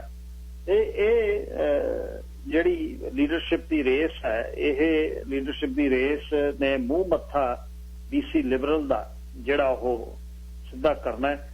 ਕੁਝ ਗੱਲਾਂ ਚੱਲ ਰਹੀਆਂ ਵੀ ਨਾਂ ਵੀ ਬਦਲਿਆ ਜਾਊ, ਕੋਈ ਗੱਲਾਂ ਚੱਲ ਰਹੀਆਂ ਰਾਈਟ ਵਿੰਗ ਜਾਏਗੀ, ਕੰਜ਼ਰਵੇਟਿਵ ਆਉਣਗੇ, ਕਿਉਂਕਿ ਇਸ ਨੂੰ ਇਸ ਤਰ੍ਹਾਂ ਹੀ ਅਲਾਈਨ ਕਰਕੇ ਵੇਖਿਆ ਜਾਂਦਾ ਕਿ ਜਿਹੜੇ BC ਲਿਬਰਲਸ ਨੇ ਉਹ ਬਹੁਤ ਫੈਡਰਲ ਕੰਜ਼ਰਵੇਟਿਵ ਦੇ ਨੇੜੇ ਰਹੇ ਨੇ। NDP BC ਦੀ ਹੈ ਜਿਹੜੀ, ਵੈਸੇ ਤਾਂ NDP ਇੱਕੋ ਹੀ ਆ, ਪਰ BC ਵਾਲੇ BC NDP ਲਿਖਦੇ ਨੇ, ਉਹ ਲਿਬਰਲ ਦੇ ਨੇੜੇ ਰਹੇ ਨੇ ਬਹੁਤ। NDP ਵੈਸੇ ਹੀ ਲਿਬਰਲ ਦੇ ਨੇੜੇ ਰਹਿੰਦੀ ਆ, ਬਹੁਤ ਨੇੜੇ ਦੀਆਂ ਕੀਮਤਾਂ ਨੇ ਤੇ ਤਾਂ ਹੀ ਤਾਂ ਜਗਮੀਤ ਸਿੰਘ ਹੋਣੀ ਆਖਰੀ ਆਪਣੀ ਫੇਰੀ ਦੇ ਵਿੱਚ ਕਹਿ ਗਏ ਸੀ ਜੇ ਸਾਨੂੰ ਨਹੀਂ ਪਾਉਣੀ ਤਾਂ ਲਿਬਰਲ ਨੂੰ ਪਾ ਦਿਓ। ਤੇ ਸਾਡੇ ਵਾਲੀਆਂ ਟਟੀਰੀਆਂ ਨੇ ਦੂਜੇ ਦਿਨ ਫਿਰ ਚੱਕ ਦੀਆਂ ਟੰਗਾਂ ਉੱਪਰ ਨੂੰ ਬਈ ਹੁਣ ਅਸੀਂ ਇਨਸਾਨ ਹੰਭਾਂਗੇ। ਉਹ ਕਹਿੰਦੇ ਫਿਰ ਕਾਹਨੂੰ ਪਹਿਲਾਂ ਇਹਨੂੰ ਬਣਾਓਗੇ ਫਿਰ ਕਿਸੇ ਨੂੰ ਬਣਾਓਗੇ, ਪਹਿਲਾਂ ਹੁਣ ਲਿਬਰਲ ਨੂੰ ਹੀ ਪਾ ਦਿਓ। ਗਾਂ ਤੀਜਾ ਜਿਹੜਾ ਫੇਸ ਆਪਣਾ ਉਹ ਕਹਿੰਦੇ ਚੱਲ ਫਿਰ ਕਾਹਨੂੰ ਬਦਲਈਆ ਕਰਨਾ, ਘੱਟ ਗਿਣਤੀ ਦੀ ਸਰਕਾਰ ਬਣੂ, ਇਹਨਾਂ ਨੂੰ ਜਿਤਾ ਲਓ। ਘੱਟ ਗਿਣਤੀ ਦੀ ਫੇਰ ਬਣ ਗਈ। ਤੇ ਸੋ ਇਹ ਜਿਹੜੀ ਹੁਣ BC ਦੀ ਇਸ ਲੀਡਰਸ਼ਿਪ ਦੇ ਬਾਰੇ ਤੇ ਨਾਲ ਹੀ ਅੱਜ ਜਿਹੜਾ ਸਿਟੀ ਵੱਲੋਂ ਵੈਨਕੂਵਰ ਵੱਲੋਂ ਕਾਮਾਗਾਟਾ ਮਾਰੂ ਦੀ ਅਪੋਲੋਜੀ ਕੀਤੀ ਹੈ। ਰਾਜਤੂਰ ਉਹਨਾਂ ਨੇ ਫੋਨ ਕੀਤਾ, ਮਹਿੰਦਰ ਸਿੰਘ ਉਹਨਾਂ ਨੇ ਫੋਨ ਕੀਤਾ। ਬੇਨਤੀ ਕਰਦਾ ਜੀ ਫੋਨ ਕਰਕੇ ਹੁਣ ਤੁਸੀਂ ਆਪਣੀ ਗੱਲਬਾਤ ਕਰ ਸਕਦੇ ਹੋ। ਤੇ ਲੀਡਰਸ਼ਿਪ ਦੇ ਰੇਸ ਦੇ ਬਾਰੇ ਵੀ ਜੇ ਕਿਸੇ ਨੇ ਆਪਣੀ ਗੱਲਬਾਤ ਕਰਨੀ ਹੋਵੇ ਉਹ ਵੀ ਆ ਕੇ ਹੁਣ ਕਰ ਸਕਦੇ। ਪ੍ਰੋਗਰਾਮ ਤੁਹਾਡੇ ਤੱਕ ਪਹੁੰਚਾਇਆ ਜੀ ਕੈਪਟਨ ਮੀਟ ਤੇ ਪੋਲਟਰੀ ਦੀ ਐਬਸਪੋਰਟ ਦੀ ਲੋਕੇਸ਼ਨ, ਬਿਲਕੁਲ ਬ੍ਰਾਂਡ ਨਿਊ, ਸਾਫ਼, ਬਹੁਤ ਨਵੀਂ ਬਣਾਈ ਸ਼ਾਪ ਜਿਸ 'ਚ ਸਫਾਈ ਦਾ ਸਭ ਤੋਂ ਵੱਧ ਰੱਖਿਆ ਗਿਆ ਸਿਸਟਮ, ਨਵੇਂ ਇਕਵਿਪਮੈਂਟ, ਨਵੇਂ ਜਿਹੜੇ ਕੂਲਰ ਤੇ ਬਾਹਰਲੇ ਫ੍ਰਿਜ ਵਗੈਰਾ, ਫਰੀਜ਼ਰ ਵਗੈਰਾ ਤੇ ਮੀਟ ਕੱਟਣ ਦਾ ਸਿਸਟਮ ਤੇ ਨਵੀਂ ਚੀਜ਼, ਨਵੀਂ ਟੈਕਨੋਲੋਜੀ ਨਵੀਂ ਹੈ ਤੇ ਨਵੀਂ ਓਵਨ ਜਿਹੜੀ ਕੁੱਕ ਕਰਕੇ ਮੀਟ ਤੁਹਾਨੂੰ 20 ਮਿੰਟ ਦੇ ਵਿੱਚ ਦਿੱਤਾ ਜਾਊਗਾ।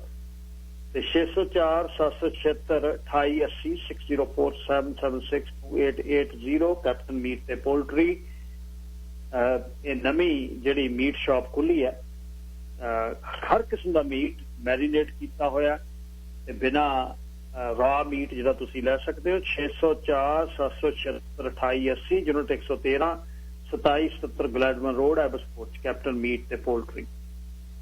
ਇੱਕ ਚਿਲਾਵੈਕ ਦੇ ਵਿੱਚ ਸਤਿੰਦਰਪਾਲ ਸਿੰਘ ਬਰਾੜ ਰੀਅਲਟਰ ਵੱਲੋਂ ਇੱਕ ਗੈਸ ਸਟੇਸ਼ਨ ਜਿਹੜਾ ਬਕਾਊ ਹੈ, 4 ਪੰਪ ਨੇ, ਨਾਲ ਕਨਵੀਨੀਅੰਸ ਸਟੋਰ ਹੈ, ਨਾਲ ਇੱਕ ਖੁੱਲੀ ਹੋਰ ਬਿਲਡਿੰਗ ਹੈ ਜਿਹਦੇ ਵਿੱਚ ਤੁਸੀਂ ਕੋਈ ਵੀ ਹੋਰ ਬਿਜ਼ਨਸ ਖੋਲ ਸਕਦੇ ਹੋ। 13,500 ਸਕੁਅਰ ਫੁੱਟ CS1 ਜ਼ੋਨ ਹੈ। 5 ਮਿੰਟ ਦੀ ਡਰਾਈਵ ਆ ਕਲਟਸ ਲੇਕ ਤੇ ਹਾਈਵੇ 1 ਤੋਂ। 604 906 74 13 ਸਤਿੰਦਰਪਾਲ ਸਿੰਘ ਬਰਾੜ ਦੇ ਨਾਲ ਤੁਸੀਂ ਗੱਲਬਾਤ ਕਰ ਸਕਦੇ। ਤੇ ਹਾਇਰਿੰਗ ਹੋ ਰਹੀ ਹੈ ਗੋਲਡਨ ਐਕਸਪ੍ਰੈਸ ਟਰੱਕਿੰਗ ਨੂੰ ਓਨਰ ਆਪਰੇਟਰ ਤੇ ਡਰਾਈਵਰਾਂ ਦੀ ਜ਼ਰੂਰਤ ਹੈ ਜੀ। 2022 ਦੇ ਬਿਲਕੁਲ ਬ੍ਰਾਂਡ ਨਿਊ ਵੋਲਵੋ ਟਰੱਕ ਆਏ ਨੇ। ਨੈਟ ਪੇ ਕੀਤਾ ਜਾਏਗਾ ਮਾਈਲ ਦਾ, 0 ਡਾਊਨ ਤੇ ਤੁਸੀਂ ਇਕਵਿਪਮੈਂਟ ਲੈ ਸਕਦੇ ਹੋ। ਮੈਡੀਕਲ ਬੈਨੀਫਿਟ 3 ਮਹੀਨੇ ਚ, ਸੇਫਟੀ ਬੋਨਸ ਅਲੱਗ। 60 ਸੈਂਟ ਮੀਲ ਦੇ ਡਰਾਈਵਰਾਂ ਨੂੰ, 60 ਸੈਂਟ ਮੀਲ ਦੇ ਸਿੰਗਲ ਨੂੰ, ਟੀਮ ਨੂੰ ਮਤਲਬ 68 ਸੈਂਟ, ਸਿੰਗਲ ਨੂੰ 60। ਓਨਰ ਆਪਰੇਟਰ ਨੈਟ ਜਿਹੜੀ $1 ਮਾਈਲ ਦੇ ਟੀਮ ਨੂੰ, 90 cent single. Golden express trucking 604 501 0814 6045010814। Sir Pritpal Singh Sekhon ji, line number 2। ਸਤਿ ਸ਼੍ਰੀ ਅਕਾਲ ਹਰਜੀਤ ਜੀ। ਸਤਿ ਸ਼੍ਰੀ ਅਕਾਲ ਜੀ। ਤੇ ਸਤਿ ਸ਼੍ਰੀ ਅਕਾਲ ਤੁਹਾਡੇ ਲਿਸਨਰ ਨੂੰ ਜੀ। ਹੈਲੋ, ਹਾਂਜੀ ਹਾਂਜੀ, ਸਤਿ ਸ਼੍ਰੀ ਅਕਾਲ ਸੇਖੋਂ ਸਾਹਿਬ। ਹਾਂ ਸਤਿ ਸ਼੍ਰੀ ਅਕਾਲ ਗਿੱਲ ਸਾਹਿਬ ਤੇ ਸਤਿ ਸ਼੍ਰੀ ਅਕਾਲ ਤੁਹਾਡੇ ਲਿਸਨਰ ਨੂੰ। ਮੈਂ BC ਦੇ ਵਿੱਚ ਜਿਹੜੀ ਰਾਜਨੀਤਿਕ ਅਖਾੜਾ ਭਖ ਰਿਹਾ ਹੈਗਾ, ਖਾਸ ਕਰਕੇ ਲਿਬਰਲ ਪਾਰਟੀ ਦੇ ਵਿੱਚ, ਉਸ ਵਿਸ਼ੇ ਤੇ ਥੋੜੀ ਜੀ ਜਾਣਕਾਰੀ ਦੇਣਾ ਚਾਹਾਂਗਾ ਤੁਹਾਡੇ ਲਿਸਨਰ ਨੂੰ, ਕਿਉਂਕਿ ਹਫ਼ਤਾ ਪਹਿਲਾਂ ਮੈਂ ਦੱਸਦਾ ਸੀਗਾ ਕਿ ਸਰੀ ਫਿਰ ਦੁਬਾਰਾ ਅਖਾੜਾ ਬਣ ਜਾ ਰਿਹਾ ਹੈ ਔਰ ਬਹੁਤ ਸਾਰੇ ਜਿਨ੍ਹਾਂ ਨੂੰ ਮੈਂ ਘੜਮ ਚੌਧਰੀ ਕਹਿਣਾ ਹੁੰਦਾ ਉਹ ਪੂਛ ਚੱਕੀ ਫਿਰਦੇ ਨੇ। ਔਰ ਮੈਂ ਹਮੇਸ਼ਾ ਆਪਣੀ ਕਮਿਊਨਿਟੀ ਨੂੰ, ਸਰੀ ਵਾਸੀਆਂ ਨੂੰ, BC ਵਾਸੀਆਂ ਨੂੰ ਅਗਾਊਂ ਚੇਤਾਵਨੀ ਦੇ ਦਿੰਦਾ ਕਿ ਕੀ ਗਲਤ ਹੋਣ ਵਾਲਾ ਔਰ ਕੀ ਠੀਕ ਹੋਣ ਵਾਲਾ, ਕਿਹੜਾ ਸਾਡੇ ਪੱਖ 'ਚ ਗੱਲ ਹੈ, ਕਿਹੜੀ ਸਾਡੇ ਖਿਲਾਫ ਗੱਲ ਹੈ। ਜਿਵੇਂ 2013 ਤੋਂ ਲੈ ਕੇ 2017 ਤੱਕ ਮਨੀ ਲਾਂਡਰਿੰਗ, ਓਵਰਡੋਜ਼ ਡੈਥ, ਘਰਾਂ ਦੀਆਂ ਕੀਮਤਾਂ ਨੂੰ ਲੈ ਕੇ ਮੈਂ ਲੋਕਾਂ ਨੂੰ ਅਗਾਊਂ ਚੇਤਾਵਨੀਆਂ ਦੇ ਦਿੱਤੀਆਂ ਸੀ, ਜਿਹੜੀਆਂ ਹੁਣ ਅਸੀਂ ਭੁਗਤ ਰਹੇ ਹਾਂ। ਅਸੀਂ ਵੇਖ ਰਹੇ ਹਾਂ ਕਿ ਵੀ ਕੀ ਹਾਲ ਹੋਇਆ ਔਰ ਲੋਕਾਂ ਦੀ ਮੈਂ ਧੰਨਵਾਦੀ ਹਾਂ ਕਿ ਉਹਨਾਂ ਨੇ ਬੜੀ ਸਿਆਣਪ ਦਿਖਾਈ ਕਿ ਅੱਜ ਸਰੀ ਦੇ ਅੰਦਰ ਉਹ ਵਿਅਕਤੀ ਸਾਰੇ ਦੇ ਸਾਰੇ ਹਰਾਤੇ ਜਿਹੜੇ ਕਦੀ ਕਿੰਗ ਮੇਕਰ ਬਣੇ ਫਿਰਦੇ ਸੀ। ਸੀਗੇ ਔਰ ਕਦੀ ਉਹ ਪ੍ਰੀਮੀਅਰ ਬਣਦੇ ਚਾਹਵਾਨ ਸੀਗੇ ਔਰ ਕਦੀ ਉਹ ਪਾਰਟੀ ਦੀ ਲੀਡਰਸ਼ਿਪ ਰੇਸ ਜਿੱਤ ਕੇ ਪ੍ਰੀਮੀਅਰ ਬਣਦੇ ਚਾਹਵਾਨ ਸੀਗੇ ਔਰ ਸਰੀ ਨਹੀਂ ਹਰਾਏ ਨੇ ਉਹ ਸਾਰੇ ਦੇ ਸਾਰੇ। ਤੇ ਹੁਣ ਫਿਰ ਸਰੀ ਇੱਕ ਅਖਾੜਾ ਬਣ ਜਾ ਰਿਹਾ ਔਰ ਇਹ ਬੜਾ ਸਮਝਣ ਵਾਲੀ ਗੱਲ ਹੋਏਗੀ ਕਿ ਸਾਨੂੰ ਲੋਕਾਂ ਨੂੰ ਥੋੜਾ ਚਕੰਨਾ ਹੋਣਾ ਪੈਣਾ ਹੈ। ਇਸ ਵੇਲੇ ਲੀਡਰਸ਼ਿਪ ਰੇਸ ਦੇ ਵਿੱਚ 4 ਵਿਅਕਤੀ ਲਿਬਰਲ ਪਾਰਟੀ ਚੋਂ ਆ ਚੁੱਕੇ ਨੇ, ਜਿਨ੍ਹਾਂ 'ਚ ਮਾਈਕ ਲੀ ਨੇ ਵੀ ਕੱਲ ਅਨਾਉਂਸ ਕਰਤਾ ਹੈ, ਕੈਵਨ ਫਾਲਕਨ ਨੇ ਵੀ ਕਰਤਾ ਹੈ, ਗੈਵਿਨ ਡੇਵ ਨੇ ਕਰਤਾ, ਇੱਕ MLA ਵੀ ਸਿਟਿੰਗ ਹੈਗੇ ਨੇ। ਹੁਣ ਲੜਾਈ ਲਿਬਰਲ ਦੇ ਅੰਦਰ ਮੈਨੂੰ ਲੱਗਦਾ ਪਿਆ ਕਿ 2 ਫਾੜ ਹੋਏਗੀ, ਕਿਉਂਕਿ ਇੱਕ ਧੜਾ ਹੁਣ ਕਹਿ ਰਿਹਾ ਕਿ ਵੀ ਅਸੀਂ ਲਿਬਰਲ ਦਾ ਨਾਂ ਬਦਲੀ ਕਰਨਾ ਆਉਣ ਵਾਲੀ ਅਗਲੀ ਇਲੈਕਸ਼ਨ ਤੋਂ ਪਹਿਲਾਂ, ਜਿਹੜਾ ਕਿ ਕੈਵਨ ਫਾਲਕਨ ਰੈਡ FM ਤੇ ਆ ਕੇ ਦੱਸ ਕੇ ਵੀ ਗਏ ਨੇ। ਔਰ ਇੱਕ ਧੜਾ ਜਿਹਨੂੰ ਅਸੀਂ ਰੈਡ ਲਿਬਰਲ ਕਹਿੰਦੇ ਆ, ਉਹ ਧੜਾ ਆਪਣੀ ਆਇਡੈਂਟੀਟੀ ਔਰ ਪਾਰਟੀ ਨੂੰ ਬਰਕਰਾਰ ਰੱਖਣਾ ਚਾਹੁੰਦਾ ਹੈ। ਔਰ ਸਭ ਤੋਂ ਦੁਖਦਾਈ ਗੱਲ ਇਹ ਹੈ ਕਿ ਜਿਹੜੇ ਵਿਅਕਤੀ ਦੇ ਪਿੱਛੇ ਅਸੀਂ ਲੱਗਣ ਨੂੰ ਤਿਆਰ ਹੋਏ ਆ ਸਾਰੇ ਦੇ ਸਾਰੇ, ਜਿਹੜੇ ਸਾਡੇ ਘੜਪ ਚੌਧਰੀ ਨੇ, ਉਹ ਵਿਅਕਤੀ ਪਿਛਲੀਆਂ ਇਲੈਕਸ਼ਨ ਦੇ ਵਿੱਚ ਫੈਡਰਲ ਇਲੈਕਸ਼ਨ 'ਚ ਮੈਕਸਿਮ ਬਰਨੀ ਨੂੰ ਐਂਡੋਰਸ ਕਰ ਚੁੱਕੇ। ਉਸ ਦੀ ਜਿਸ ਕੰਪਨੀ 'ਚ ਕੰਮ ਕਰਦਾ $1 ਲੱਖ ਉਹ ਕੰਪਨੀ ਦੇ ਚੁੱਕੀ ਹੈ ਮੈਕਸਿਮ ਬਰਨੀ। ਉਹਦੀਆਂ ਬਹੁਤ ਸਾਰੀਆਂ ਐਂਡੋਰਸਮੈਂਟਾਂ ਨੇ ਐਂਟੀ ਇਮੀਗ੍ਰੈਂਟ ਦੇ ਲਈ, ਜਿਹੜੀ ਕਿ ਰੈਡ FM ਦੇ ਉੱਤੇ ਸਵੇਰੇ ਇਹ ਗੱਲ ਉਹਨਾਂ ਨੇ ਵੀ ਮੰਨੀ ਹੈ। ਇੰਸਟੈਡ ਆਫ ਮਾਫੀ ਮੰਗਣ ਦੀ ਥਾਂ ਤੇ, ਇੰਸਟੈਡ ਆਫ ਆਪਣੀ ਗਲਤੀ ਨੂੰ ਦਰੁਸਤ ਕਰਨ ਦੀ ਥਾਂ ਤੇ ਕਿਸੇ NDP ਲੀਡਰ ਦਾ ਈਸਟ ਕੋਸਟ ਦੇ ਦਾ ਨਾਂ ਲੈ ਕੇ ਆਪਣੇ ਆਪ ਨੂੰ ਬਚਾਉਣ ਦੀ ਕੋਸ਼ਿਸ਼ ਕੀਤੀ। ਇਹ ਕੌਮ ਨੂੰ ਸਮਝ ਲੈਣਾ ਚਾਹੀਦਾ, ਜਿਹੜੀ ਤੁਸੀਂ ਕਹਾਣੀ ਦੱਸ ਕੇ ਹਟੇ ਹੋ ਜਿੱਥੋਂ ਅਸੀਂ ਆਏ ਹਾਂ, ਉਸ ਧਰਤੀ ਦੇ ਉੱਤੇ ਕੀ ਵਾਪਰਦਾ ਰਿਹਾ ਔਰ ਕਿਵੇਂ ਸਿਆਸਤ ਦੇ ਲਾਲਚ ਦੇ ਵਿੱਚ ਕੌਮ ਨੂੰ ਲਤਾੜ ਕੇ ਉਹ ਜਹਾਜ਼ਾਂ ਦੇ ਉੱਤੇ ਚੜ੍ਹਦੇ ਰਹੇ, ਜਿਹੜੇ ਜਹਾਜ਼ਾਂ 'ਚ ਤਾਕਤ ਮਿਲਣੀ ਸੀ, ਪਾਵਰ ਮਿਲਣੀ ਸੀ, ਜਿੱਥੋਂ ਉਤਰਨੇ MLA MP ਬਣਨਾ ਸੀ। ਔਰ ਹੁਣ ਵੀ ਇਹੀ ਕੁਝ ਹੋਣ ਜਾ ਰਿਹਾ। ਸਾਡੇ ਕੁਝ ਵਿਅਕਤੀ ਕੌਮ ਦੇ ਨਾਂ ਨੂੰ ਵਰਤ ਕੇ ਸਾਡੇ ਸਿਰਾਂ ਨੂੰ ਲਤਾੜ ਕੇ ਐਸੇ ਲੀਡਰ ਨੂੰ ਲਿਆਉਣਾ ਚਾਹ ਰਹੇ, ਜਿਹੜੀ ਅਸੀਂ ਜੋਕ 16 ਸਾਲ ਜਿਹੜੀ ਸਾਨੂੰ ਖੂਨ ਚੂਸਦੀ ਰਹੀ, ਸਾਡੇ ਬੱਚਿਆਂ ਨੂੰ ਸਕੂਲਾਂ ਦੇ ਵਿੱਚ ਪੋਰਟੇਬਲ ਤੇ ਪਹੁੰਚਾਤਾ, ਕੋਈ ਸਕੂਲ ਨਹੀਂ ਬਣਾਇਆ, ਸਾਡੇ ਹਸਪਤਾਲ ਦੀ ਜ਼ਮੀਨ ਵੇਚਤੀ, ਕੋਈ ਹਸਪਤਾਲ ਨਹੀਂ ਬਣਾਇਆ, ਮਨੀ ਲਾਂਡਰਿੰਗ ਸ਼ਰੇਆਮ ਹੁੰਦੀ ਰਹੀ, ਪਤਾ ਹੋਣ ਦੇ ਬਾਵਜੂਦ ਵੀ ਨਹੀਂ ਰੋਕਿਆ, ਘਰਾਂ ਦੀ ਕੀਮਤਾਂ ਅਸਮਾਨੀ ਛੋ ਗਈਆਂ, ਕੁਝ ਵਿਅਕਤੀਆਂ ਨੇ ਪੈਸੇ ਬਣਾਏ ਜਿਹੜੇ ਅੱਜ ਘੜਮ ਚੌਧਰੀ ਬਣੇ ਫਿਰਦੇ ਆ, ਬਾਕੀਆਂ ਦਾ ਦੁਰਬਰ ਇਹ ਹੋਇਆ ਪਿਆ 2-2 ਜੌਬਾਂ ਕਰਕੇ ਵੀ ਘਰ ਦੀ ਛੱਤ ਨਹੀਂ ਬਚਾ ਪਾ ਰਹੇ। ਔਰ ਇਹਨਾਂ ਹਾਲਾਤਾਂ ਦੇ ਵਿੱਚ ਲੋਕਾਂ ਨੇ ਫੈਸਲਾ ਲੈ ਕੇ ਇੱਕ ਐਸੀ ਪਾਰਟੀ ਲਿਆਂਦੀ ਜਿਹੜੀ ਲੋਕਾਂ ਵਾਸਤੇ ਕੰਮ ਕਰੇ, ਉਹ ਬਦਲਾਅ ਲਿਆਂਦਾ। ਔਰ ਤੁਸੀਂ ਦੇਖੋ ਕਿ ਕੈਵਨ ਫਾਲਕਨ ਦੀ ਕੱਲ ਓਪਨਿੰਗ ਸਪੀਚ ਦੇ ਵਿੱਚ ਉਹਦੇ ਫੇਸਬੁੱਕ ਪੇਜ ਤੇ ਜਾ ਕੇ ਦੇਖ ਸਕਦੇ ਹੋ ਕਿ ਉਹਨੇ ਸਭ ਤੋਂ ਪਹਿਲਾਂ ਆਪਣੇ ਮਦਰ ਬਾਰੇ ਦੱਸਿਆ ਕਿ ਉਹ ਸੈਂਟ ਪੌਲ ਹਸਪੀਟਲ 'ਚ ਕੰਮ ਕਰਦੇ ਸੀਗੇ। ਉਹਨਾਂ ਨੇ ਆਪਣੇ ਫਾਦਰ ਬਾਰੇ ਦੱਸਿਆ ਕਿ ਉਹ ਸਮਾਲ ਟਾਈਮ ਬਿਜ਼ਨਸਮੈਨ ਸੀ। ਉਹਨਾਂ ਨੇ ਆਪਣੇ ਪਰਿਵਾਰ ਬਾਰੇ ਦੱਸਿਆ ਕਿ ਅਸੀਂ 6 ਭਰਾ ਸੀਗੇ। ਨਾਲ ਉਹਨਾਂ ਨੇ ਕਿਹਾ ਕਿ ਉਹਨਾਂ ਦੇ ਫਾਦਰ ਕਰੋਨਿਕ ਡਿਜ਼ੀਜ਼ ਨਾਲ ਜੂਝਦੇ ਰਹੇ ਤੇ ਉਹਨਾਂ ਨੇ ਹਮਾਇਤ ਕੀਤੀ ਹਸਪੀਟਲ ਸਿਸਟਮ ਨੂੰ, ਹੈਲਥ ਸਿਸਟਮ ਨੂੰ ਪ੍ਰਾਈਵੇਟਾਈਜ਼ ਕਰਨ ਦੀ, ਜਿਹੜੀ ਕਿ BC ਦੀ ਸੁਪਰੀਮ ਕੋਰਟ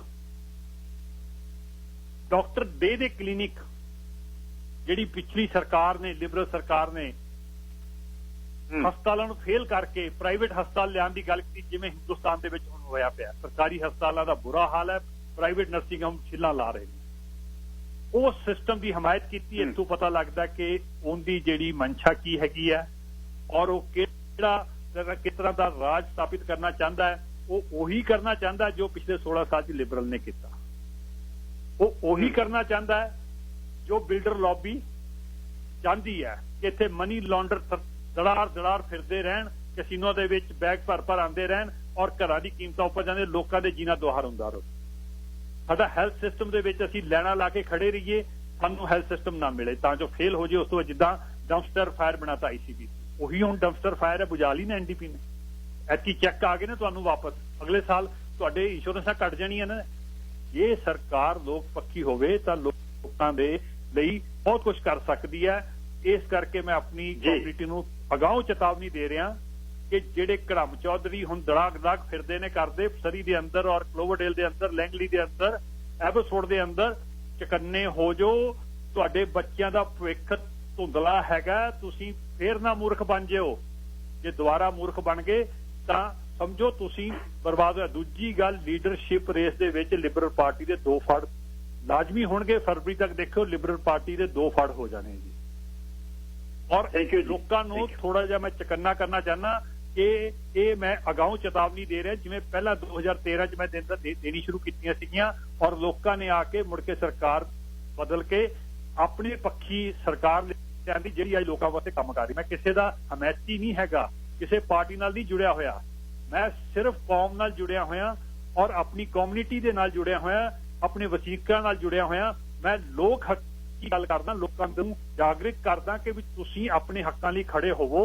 ਇਹ ਜੇ ਡੱਕੇ ਮਾਰਨ ਵਾਲੇ ਜਿਹੜੇ ਸਾਨੂੰ ਖਾਲੀ ਸਿਲੰਡਰ LPG ਦਾ ਦਿਖਾ ਕੇ ਇਲੈਕਸ਼ਨ ਜਿੱਤ ਕੇ ਸਾਨੂੰ 4 ਸਾਲ ਮੂਰਖ ਬਣਾ ਕੇ ਇਹਨਾਂ ਲੋਕਾਂ ਨੂੰ ਅਸੀਂ ਨੱਥ ਪਾਕ ਸਕੀਏ। ਥੈਂਕ ਯੂ ਜੀ।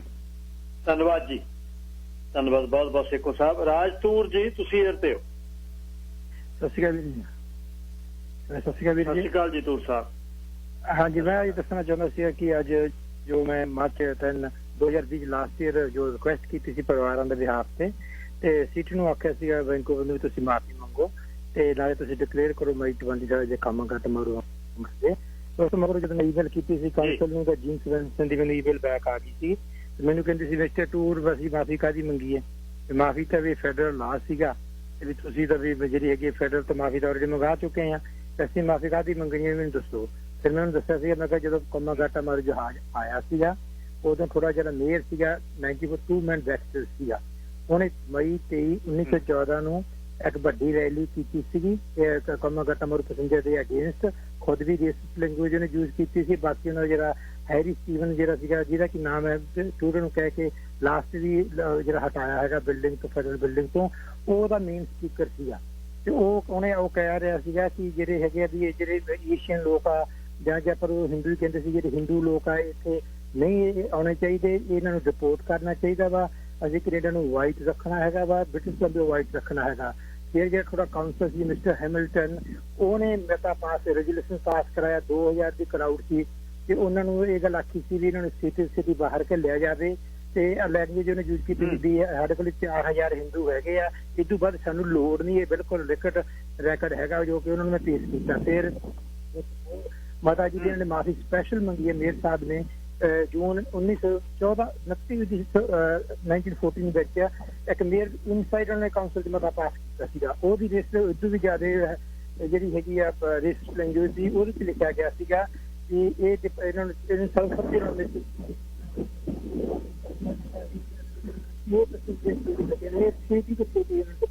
ਜਾਵੇ। ਅਸੀਂ ਅਰਜ਼ ਕਰਦੇ ਹਾਂ DC ਦੇ ਪ੍ਰੀਮੀਅਰ ਨੂੰ ਤੇ ਅਸੀਂ ਅਰਜ਼ ਕਰਦੇ ਹਾਂ ਜਿਹੜੇ ਹੈਗੇ ਆ ਕੈਨੇਡਾ ਦੇ ਪ੍ਰਾਈਮ ਮਿਨਿਸਟਰ ਨੂੰ ਇਹ ਕਿਉਂ ਮੋੜਨਾ ਤਾਂ ਚਾਹੀਦਾ। ਇਹ ਲੈਂਗੁਏਜ ਲਿਖੀ ਆ these people are a serious menace to our civilians both economically and socially। ਇਹਦਾ ਮਤਲਬ ਇਹ ਸੀ ਇਹ ਬੰਦੇ ਬੜੇ ਖਤਰਨਾਕ ਨੇ ਸਾਡੇ ਲਈ, ਸਾਡੇ ਸਮਾਜ ਲਈ, ਸਾਡੀ ਜਿਹੜੀ ਹੈਗੀ ਜੋਬਾਂ ਲਈ, ਸਾਡੀ ਸਭਿਅਤਾ ਲਈ। ਜੇ ਸਿੱਧੀ ਘੱਲਿਆ ਜਾਵੇ ਇਹਦੀ ਫਿਰ ਜਿਹੜੀ ਮਾਫੀ ਆ ਫਿਰ ਮੈਂ ਹੁਣੇ ਮੋਸ਼ਨ ਲੈ ਕੇ ਆਈ ਤੇ ਇਹਨੇ ਜੂਨ 10 ਜਾਂ 20 ਚ ਮੋਸ਼ਨ ਲੈ ਕੇ ਆਈ ਸੀ। ਮੈਂ 5 ਮਿੰਟ ਬੋਲੀ ਸੀ ਮੇਰੀ ਸਪੋਰਟ ਵਿੱਚ। ਮੈਂ ਕਿਹਾ ਸ਼ੋਰ ਆਈ ਵਿਲ ਸਪੀਕ। ਮੈਂ 5 ਮਿੰਟ ਫਿਰ ਕਾਉਂਸਲ ਵਿੱਚ ਬੋਲਿਆ ਸੀਗਾ। ਮੇਰੀ ਸਪੀਚ ਤੋਂ ਮਗਰੋਂ ਮਿਸਟਰ ਜਿਹੜੇ ਮੇਅਰ ਸਾਹਿਬ ਨੇ ਤੇ ਕਾਉਂਸਲ ਨੇ ਇਸ ਦੀ ਸਰਬਸੰਮਤੀ ਨਾਲ ਪਾਸ ਕੀਤਾ ਸੀ ਕਿ ਮਿਸਟਰ ਟੂਰ ਅਸੀਂ ਇਹਦੀ ਮਾਫੀ ਮੰਗਾਂਗੇ।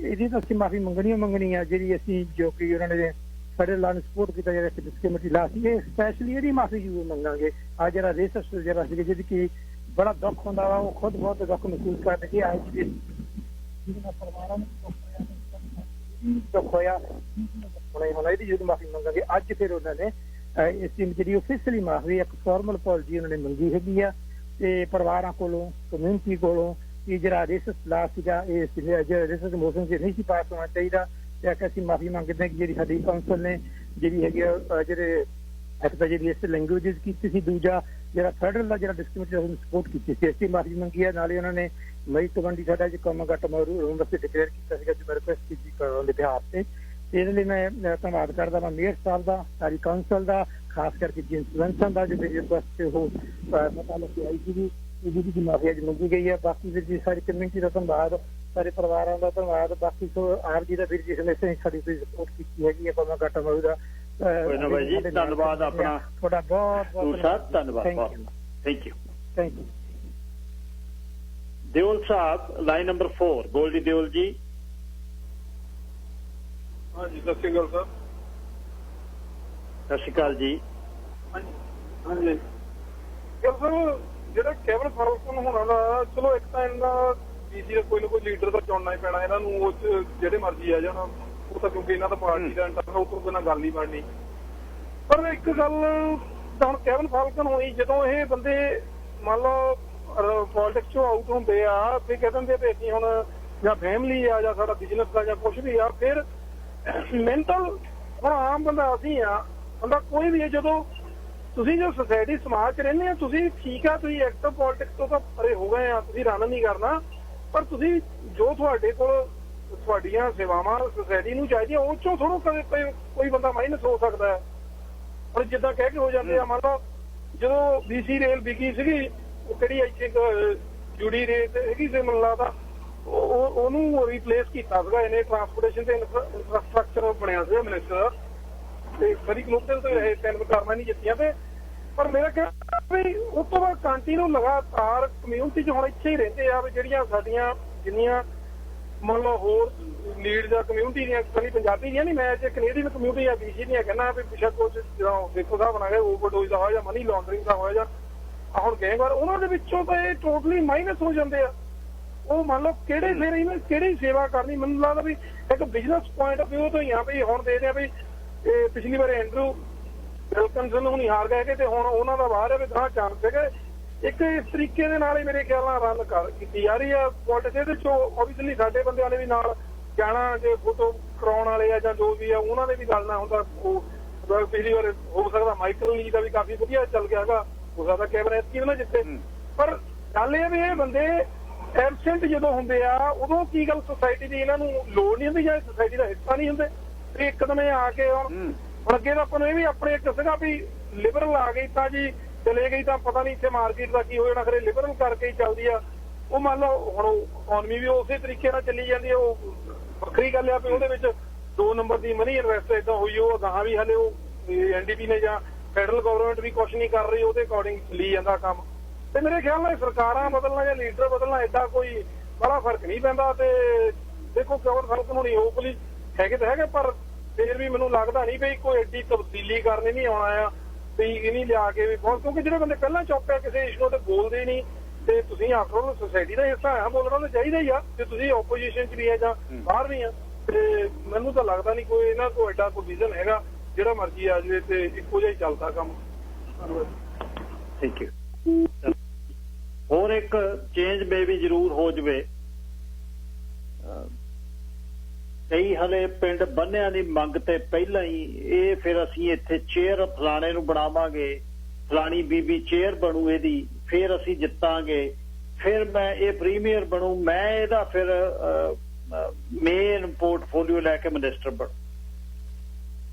ਬਸ ਮਤਲਬ ਹਰ ਇੱਕ ਜਗ੍ਹਾ ਜਿਵੇਂ ਪਹਿਲਾਂ ਮੈਂ ਕਹਿ ਕੇ ਆਣਾ ਮੈਂ ਤੇ ਫਿਰ ਮੈਂ, ਬਸ ਹੋਰ ਨਹੀਂ, ਤੁਸੀਂ ਨਹੀਂ, ਮੈਂ ਤੇ ਮੈਂ, ਮੇਰਾ ਤੇ ਮੇਰਾ ਤੇ ਮੇਰਾ। ਬਸ ਪਹਿਲਾਂ ਵੀ ਮਿਨਿਸਟਰੀਆਂ ਬਣਦੀਆਂ ਸੀ, ਕ੍ਰਿਸਟੀ ਕਲਾਰਕ ਵੇਲੇ ਵੀ ਮਿਨਿਸਟਰੀਆਂ ਬਣਨ ਲੱਗੀਆਂ ਸੀ ਕੁਛ, ਪਰ ਸਮਝ ਨਹੀਂ ਆਉਂਦੀ ਬਈ ਅਸੀਂ ਕੀ ਭਾਲਾਂਗੇ ਬੀਇੰਗ ਏ ਕਮਿਊਨਿਟੀ, ਕੀ ਇਹਨਾਂ ਤੋਂ ਆਪਾਂ ਲੱਭ ਲਾਂਗੇ, ਕੀ ਸਾਨੂੰ ਮਿਲੂਗਾ।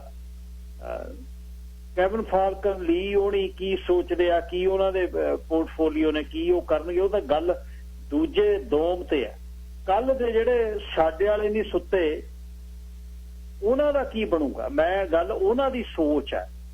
ਬਸ ਸਾਡੇ ਘਰੇ ਆ ਗਿਆ, ਸਾਡੇ ਤਾਂ ਰਹਿੰਦਾ ਹੀ ਇੱਥੇ ਆ, ਸਾਡੇ ਕੋਲ ਹੀ ਰਹਿੰਦਾ, ਤੇ ਅਸੀਂ ਉਹ ਕਰਨਾ ਬਸ, ਤੇ ਅਸੀਂ ਫਿਰ ਇਹਨੂੰ ਬਣਾ ਦਾਂਗੇ, ਉਹਨੂੰ ਬਣਾ ਦਾਂਗੇ। ਇੱਕ ਹੋਰ ਪੰਜਾਬੀਆਂ ਦੀ ਗੱਲ ਚੱਲਿਓ, ਕਹਿੰਦਾ ਨਹੀਂ ਹੋਊਗੀ ਠੇਕੇ ਹੀ ਲੈ ਲਾਂਗੇ 2। ਪਹਿਲਾਂ ਠੇਕੇ ਬਹੁਤਿਆਂ ਨੇ ਲਏ ਨੇ।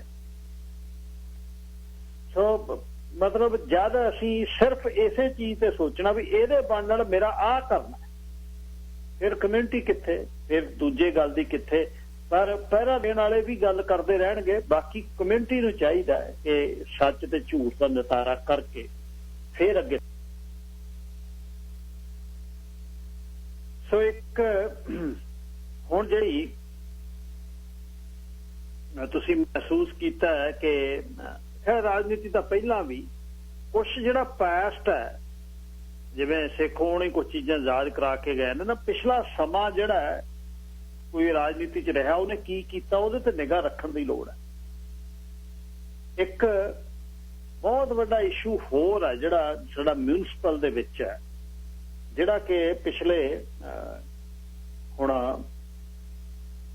ਇਹ 22 ਤੱਕ 18 ਦੀ ਹੋਣ ਵਾਲੀ ਕੌਂਸਲ ਚੁਣੀ ਹੈ, ਜਿਹੜੀ ਸਰੀ ਡਿਵੈਲਪਮੈਂਟ ਕਾਰਪੋਰੇਸ਼ਨ ਆ ਨਾ ਸ਼ਹਿਰ ਦੀ ਬਣੀ ਹੋਈ, ਉਹਦੇ ਮੇਜਰ ਪਲੇਅਰ ਕੌਣ ਸੀ, ਕਿਹੜੇ ਉਹਨੇ ਪ੍ਰੋਜੈਕਟ ਕੀਤੇ, ਪ੍ਰੋਜੈਕਟ ਜਿਹੜੇ ਕਰਨ ਤੋਂ ਬੋਰਡ ਆਫ ਡਾਇਰੈਕਟਰ ਕੌਣ ਸੀ, ਕਿਹੜੀਆਂ ਕੰਪਨੀਆਂ ਉਹਦੇ 'ਚ ਕੋਈ ਇਨਵੋਲਵ ਸੀ, ਕਿਹੜੀਆਂ ਕੰਸਟਰਕਸ਼ਨ ਕੰਪਨੀਆਂ ਵੱਡੇ ਪ੍ਰੋਜੈਕਟ ਕਰ ਰਹੀਆਂ ਨੇ, ਕੀ ਹੋ ਰਿਹਾ, ਇਹਦੇ ਤੇ ਨਿਗਾਹ ਹੋਣ ਵਾਲੇ ਮੇਅਰ ਸਾਹਿਬ ਵੀ ਨਹੀਂ ਦੇ ਰਹੇ। ਹਾਲਾਂਕਿ ਵੋਟਾਂ ਵੇਲੇ ਉਹਨਾਂ ਨੇ ਕਿਹਾ ਸੀ ਮੈਂ ਡਿਵੈਲਪਮੈਂਟ ਕਾਰਪੋਰੇਸ਼ਨ ਨੂੰ, ਉਹਨੂੰ ਡਿਸਫੰਕਸ਼ਨਲ ਤਾਂ ਕਰ ਦਿੱਤਾ, ਪਰ ਉਹਦਾ ਚਿੱਠਾ ਕਿਹਨੇ ਲਿਆਉਣਾ ਕੱਢ ਕੇ।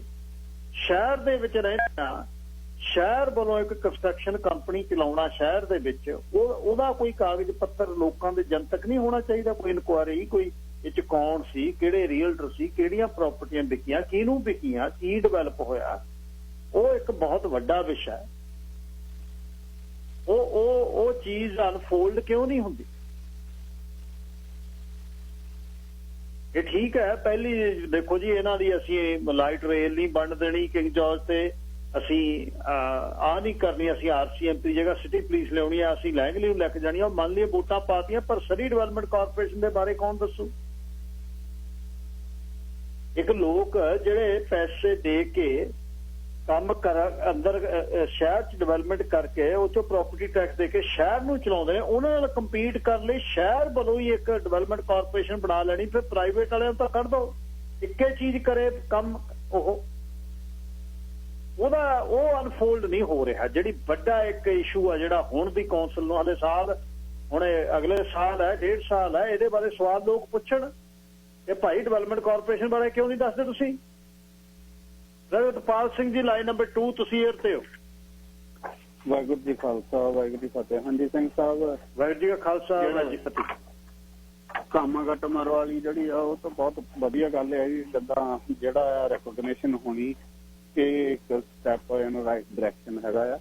ਤੇ ਬਾਕੀ ਜਿਹੜੇ ਕੈਬਨ ਫਾਲਕਨ ਹੋਣ ਵਾਲੀ ਗੱਲ ਕਰਦੇ ਹੈਗੇ ਆ, ਦੇਖੋ ਸਾਨੂੰ ਤਾਂ ਇੰਨਾ ਕੀ ਹੁੰਦਾ ਕਿ ਲੈ ਵੀ ਕੈਬਨ ਫਾਲਕਨ ਸਾਹਿਬ ਆਏ ਸੀ, ਸਾਡਾ ਮੀਟਿੰਗ ਕੀਤੀ, ਕੀ ਗੱਲ ਕਹੀ, ਕੀ ਕੀਤੀ, ਕਿ ਉਹਨਾਂ ਦਾ ਕੀ ਉਹ ਤੇ ਇੰਪੈਕਟ ਸੀ ਤੇ ਕੀ ਕਹਿ ਰਿਹਾ ਸੀ, ਉਸ ਨਾਲ ਸਾਨੂੰ ਕੋਈ ਇਲਾਕਾ ਦੇਖਾ ਨਹੀਂ ਹੁੰਦਾ। ਬਸ ਅਸੀਂ ਇੰਨੇ ਚ ਖੁਸ਼ ਹੋ ਜਾਂਦੇ, ਲੈ ਵੀ ਕੈਬਨ ਫਾਲਕਨ ਸਾਡੇ ਕੋਲ ਆ ਗਿਆ। ਮੈਨੂੰ ਚੇਤੇ ਆ ਜਦੋਂ ਜੇਸਨ ਕੈਨੀ ਸਾਹਿਬ ਉਹਨੀ ਆਪਣੇ ਲੀਡਰਸ਼ਿਪ ਲਈ ਰਨ ਕਰ ਰਿਹਾ ਸੀ, ਤਾਂ ਉਹਨਾਂ ਨਾਲ ਮੀਟਿੰਗ ਹੋਈ ਤਾਂ ਸਾਫ਼ ਜਿਹਦਾ ਸੀ ਸਾਹਮਣੇ ਬੈਠਿਆ ਵੀ ਬੰਦਾ ਜੋ ਕਹਿ ਰਿਹਾ ਬਾਡੀ ਲੈਂਗੁਏਜ ਕੁਛ ਹੋਰ ਹੈਗੀ ਆ, ਪਰ ਸਾਡੇ ਬੰਦਿਆਂ ਨੂੰ ਇਸੇ ਗੱਲ ਦਾ ਚਾਹ ਹੁੰਦਾ, ਲੈ ਵੀ ਹੁਣ ਜੇਸਨ ਕੈਨੀ ਆ ਗਿਆ, ਹੁਣ ਸਾਡੇ ਨਾਲ ਗੱਲ ਕੀਤੀ ਆ, ਅਸੀਂ ਹੁਣ ਇਹਦਾ ਸਾਥ ਦੇਣਾ। ਇਦੋਂ ਗਾਹਾਂ ਸਾਡੀ ਸੋਚ ਨਹੀਂ, ਜਿੰਨੀ ਦੇਰ ਅਸੀਂ ਇਦੋਂ ਅੱਗੇ ਨਹੀਂ ਵੱਧਦੇ, ਅਸੀਂ ਐਨਾਲਿਟਿਕ ਸੋਚ ਲੈ ਕੇ ਨਹੀਂ ਚੱਲਦੇ, ਉਨੀ ਦੇਰ ਕੁਛ ਨਹੀਂ ਬਣਨਾ। ਥੋੜੀ ਜਿਹੀ ਜ਼ਮੀਰ ਦੀ ਜ਼ਰੂਰਤ ਆ, ਜੇ ਦੂਜਾ ਅਸੀਂ ਇੱਥੇ ਅਣਖ ਨਾ ਰਹਿਣਾ ਆ, ਨਹੀਂ ਤਾਂ ਫਿਰ ਦਿਨੋਂ ਦਿਨ ਨਿਗਾਰ ਤਾਂ ਆ ਹੀ ਰਿਹਾ। ਵਾਹਿਗੁਰੂ ਜੀ ਖਾਲਸਾ, ਵਾਹਿਗੁਰੂ ਜੀ ਫਤਿਹ ਜੀ। ਵਾਹਿਗੁਰੂ ਜੀ ਫਤਿਹ। ਆਖਰੀ ਕਾਲਰ ਜੀ ਸੁੱਖੀ, ਲਾਈਨ ਨੰਬਰ 3। ਹੈਲੋ, ਸਤਿ ਸ਼੍ਰੀ ਅਕਾਲ ਗਿਲ ਸਾਹਿਬ। ਹੈਲੋ, ਸਤਿ ਸ਼੍ਰੀ ਅਕਾਲ ਵੀਰ ਜੀ। ਹਾਂਜੀ ਗਿਲ ਸਾਹਿਬ, ਮੈਂ ਇਹ ਕਹਿਣਾ ਚਾਹੁੰਦਾ ਕਿ ਮੈਂ ਮਿਊਨਿਸਪਲ ਕਮੇਟੀ ਬਾਰੇ ਗੱਲ ਕਰਨੀ ਚਾਹੁੰਦਾ ਆਪਣੇ ਸਿਟੀ ਹਾਲ ਦੀ। ਹੁਣ ਦੇਖੋ, ਸਾਲ ਤੋਂ ਵੱਧ ਕਹਿ ਲਓ ਕਿ ਕੋਵਿਡ ਨੂੰ ਹੋ ਗਿਆ ਨਾ, ਇਹ ਲੋਕੀ ਹਲੇ ਵੀ ਆਪਣੇ ਬੈਠੇ ਘਰਾਂ ਦੇ ਵਿੱਚ ਕੰਮ ਕਰਦੇ। ਕੀ ਗੱਲ, ਇਹਨਾਂ ਨੂੰ ਆਫਿਸਾਂ ਦੇ ਵਿੱਚ ਜਾਣ ਤੋਂ ਜ਼ਿਆਦਾ ਡਰ ਲੱਗਦਾ? ਤੇ ਜਿਹੜੇ ਆਪਣੇ ਹਸਪੀਟਲ ਸਾਡੇ ਕੰਮ ਕਰਦੇ ਭੈਣ ਭਰਾ, ਕੀ ਗੱਲ ਉਹਨਾਂ ਦੀ ਜ਼ਿੰਦਗੀ ਖਤਰੇ 'ਚ ਨਹੀਂ ਹੈਗੀ? ਉਹ ਵੀ ਤਾਂ ਕੰਮ ਕਰਦੇ ਹੀ ਆ। ਇਹਨਾਂ ਦਾ ਸਮਝ ਕੇ ਆਪਣੇ ਆਫਿਸਾਂ ਦੇ ਵਿੱਚ ਰਹਿਣਾ ਹੈਗਾ, ਇਹ ਘਰੋਂ ਹੀ ਬੈਠੇ ਕੰਮ ਕਰਦੇ। ਲੋਕਾਂ ਦੇ ਭਾਜੀ ਉੱਥੇ ਸਿਟੀ ਹਾਲ ਦੇ ਵਿੱਚ ਕੰਮ ਇਹੋ ਜਿਹੇ ਫਸੇ ਹੋਏ ਹੈਗੇ ਆ, ਜੇ ਤੁਸੀਂ ਮੰਨ ਲਓ ਸਰੀ ਦੇ ਵਿੱਚ ਕੋਈ ਸ਼ਾਪ ਲੈ ਕੇ ਅੱਜ ਬਣਾਉਣੀ ਹੈਗੀ, ਕੋਈ ਸਵੀਟ ਸ਼ਾਪ ਸ਼ੁਰੂ ਕਰਨੀ ਆ, ਤੁਸੀਂ ਕੰਮ ਲਈ ਉੱਥੇ ਪਰਮਿਟ ਦੇ ਦਿਓ ਅੰਦਰ, ਤਾਂ 3-3 4-4 ਮਹੀਨੇ ਤੁਹਾਡੇ ਉਹ ਨਿਕਲਦਾ ਹੀ ਨਹੀਂ ਹੈਗਾ ਜੇ ਤੁਹਾਡਾ ਜੈਕ ਹੈ ਨਹੀਂਗਾ। ਤਾਂ ਫੇਰ ਦੇਖ ਲਓ ਜੀ, ਕੱਲ ਕਿ ਉਹ ਬੰਦੇ ਨੇ 3-4 ਮਹੀਨੇ ਦਾ ਰੈਂਟ ਕੋਲੋਂ ਹੀ $10-12,000 ਰੈਂਟ ਤੋਂ ਘੱਟ ਕੋਈ ਸ਼ਾਪ ਹੈ ਨਹੀਂ ਸਰੀ ਦੇ ਵਿੱਚ, ਤਾਂ ਫਿਰ ਰੈਂਟ ਜੇਬੀ ਚੋਂ ਦੇ ਕੇ ਕਿੱਥੋਂ ਬੰਦਾ ਸਰਵਾਈਵ ਕਰ ਜੂਗਾ ਬਿਜ਼ਨਸ? ਇਹ ਮੇਅਰ ਸਾਹਿਬ ਜਾਂ ਜਿਹੜੇ ਕਾਉਂਸਲਰ ਹੈਗੇ ਆ, ਤੁਹਾਡੇ ਵੀ ਕਾਉਂਸਲਰ ਕਈ ਵੀ ਆਉਂਦੇ ਹੁੰਦੇ ਆਪਣੇ, ਉਹ ਮਨਦੀਪ ਨਾਗਰਾ ਜੀ, ਉਹਨਾਂ ਨੂੰ ਪੁੱਛਿਓ ਕੀ ਗੱਲ ਇਹ ਹੁਣ ਆਫਿਸ ਦੇ ਵਿੱਚ ਕੰਮ ਨਹੀਂ ਕਰ ਸਕਦੇ ਹੈਗੇ? ਥੈਂਕ ਯੂ ਜੀ। ਧੰਨਵਾਦ ਜੀ, ਮੈਂ ਬਿਲਕੁਲ ਪੁੱਛੂ ਜਦ ਨੈਕਸਟ ਟਾਈਮ। ਪਰ ਸੱਦ ਕੇ ਪੁੱਛ ਲਾਂਗੇ ਕਿਸੇ ਦਿਨ, ਮੇਅਰ ਨੂੰ ਕਹਿ ਦਿੰਦੇ ਆ ਇੱਕ ਡਿਵੈਲਪਮੈਂਟ ਕਾਰਪੋਰੇਸ਼ਨ ਦਾ ਜ਼ਰੂਰ ਇਹ ਗੱਲ ਹੋਣੀ ਚਾਹੀਦੀ ਆ ਵੀ ਇਹ ਅਨਫੋਲਡ ਕਰੋ।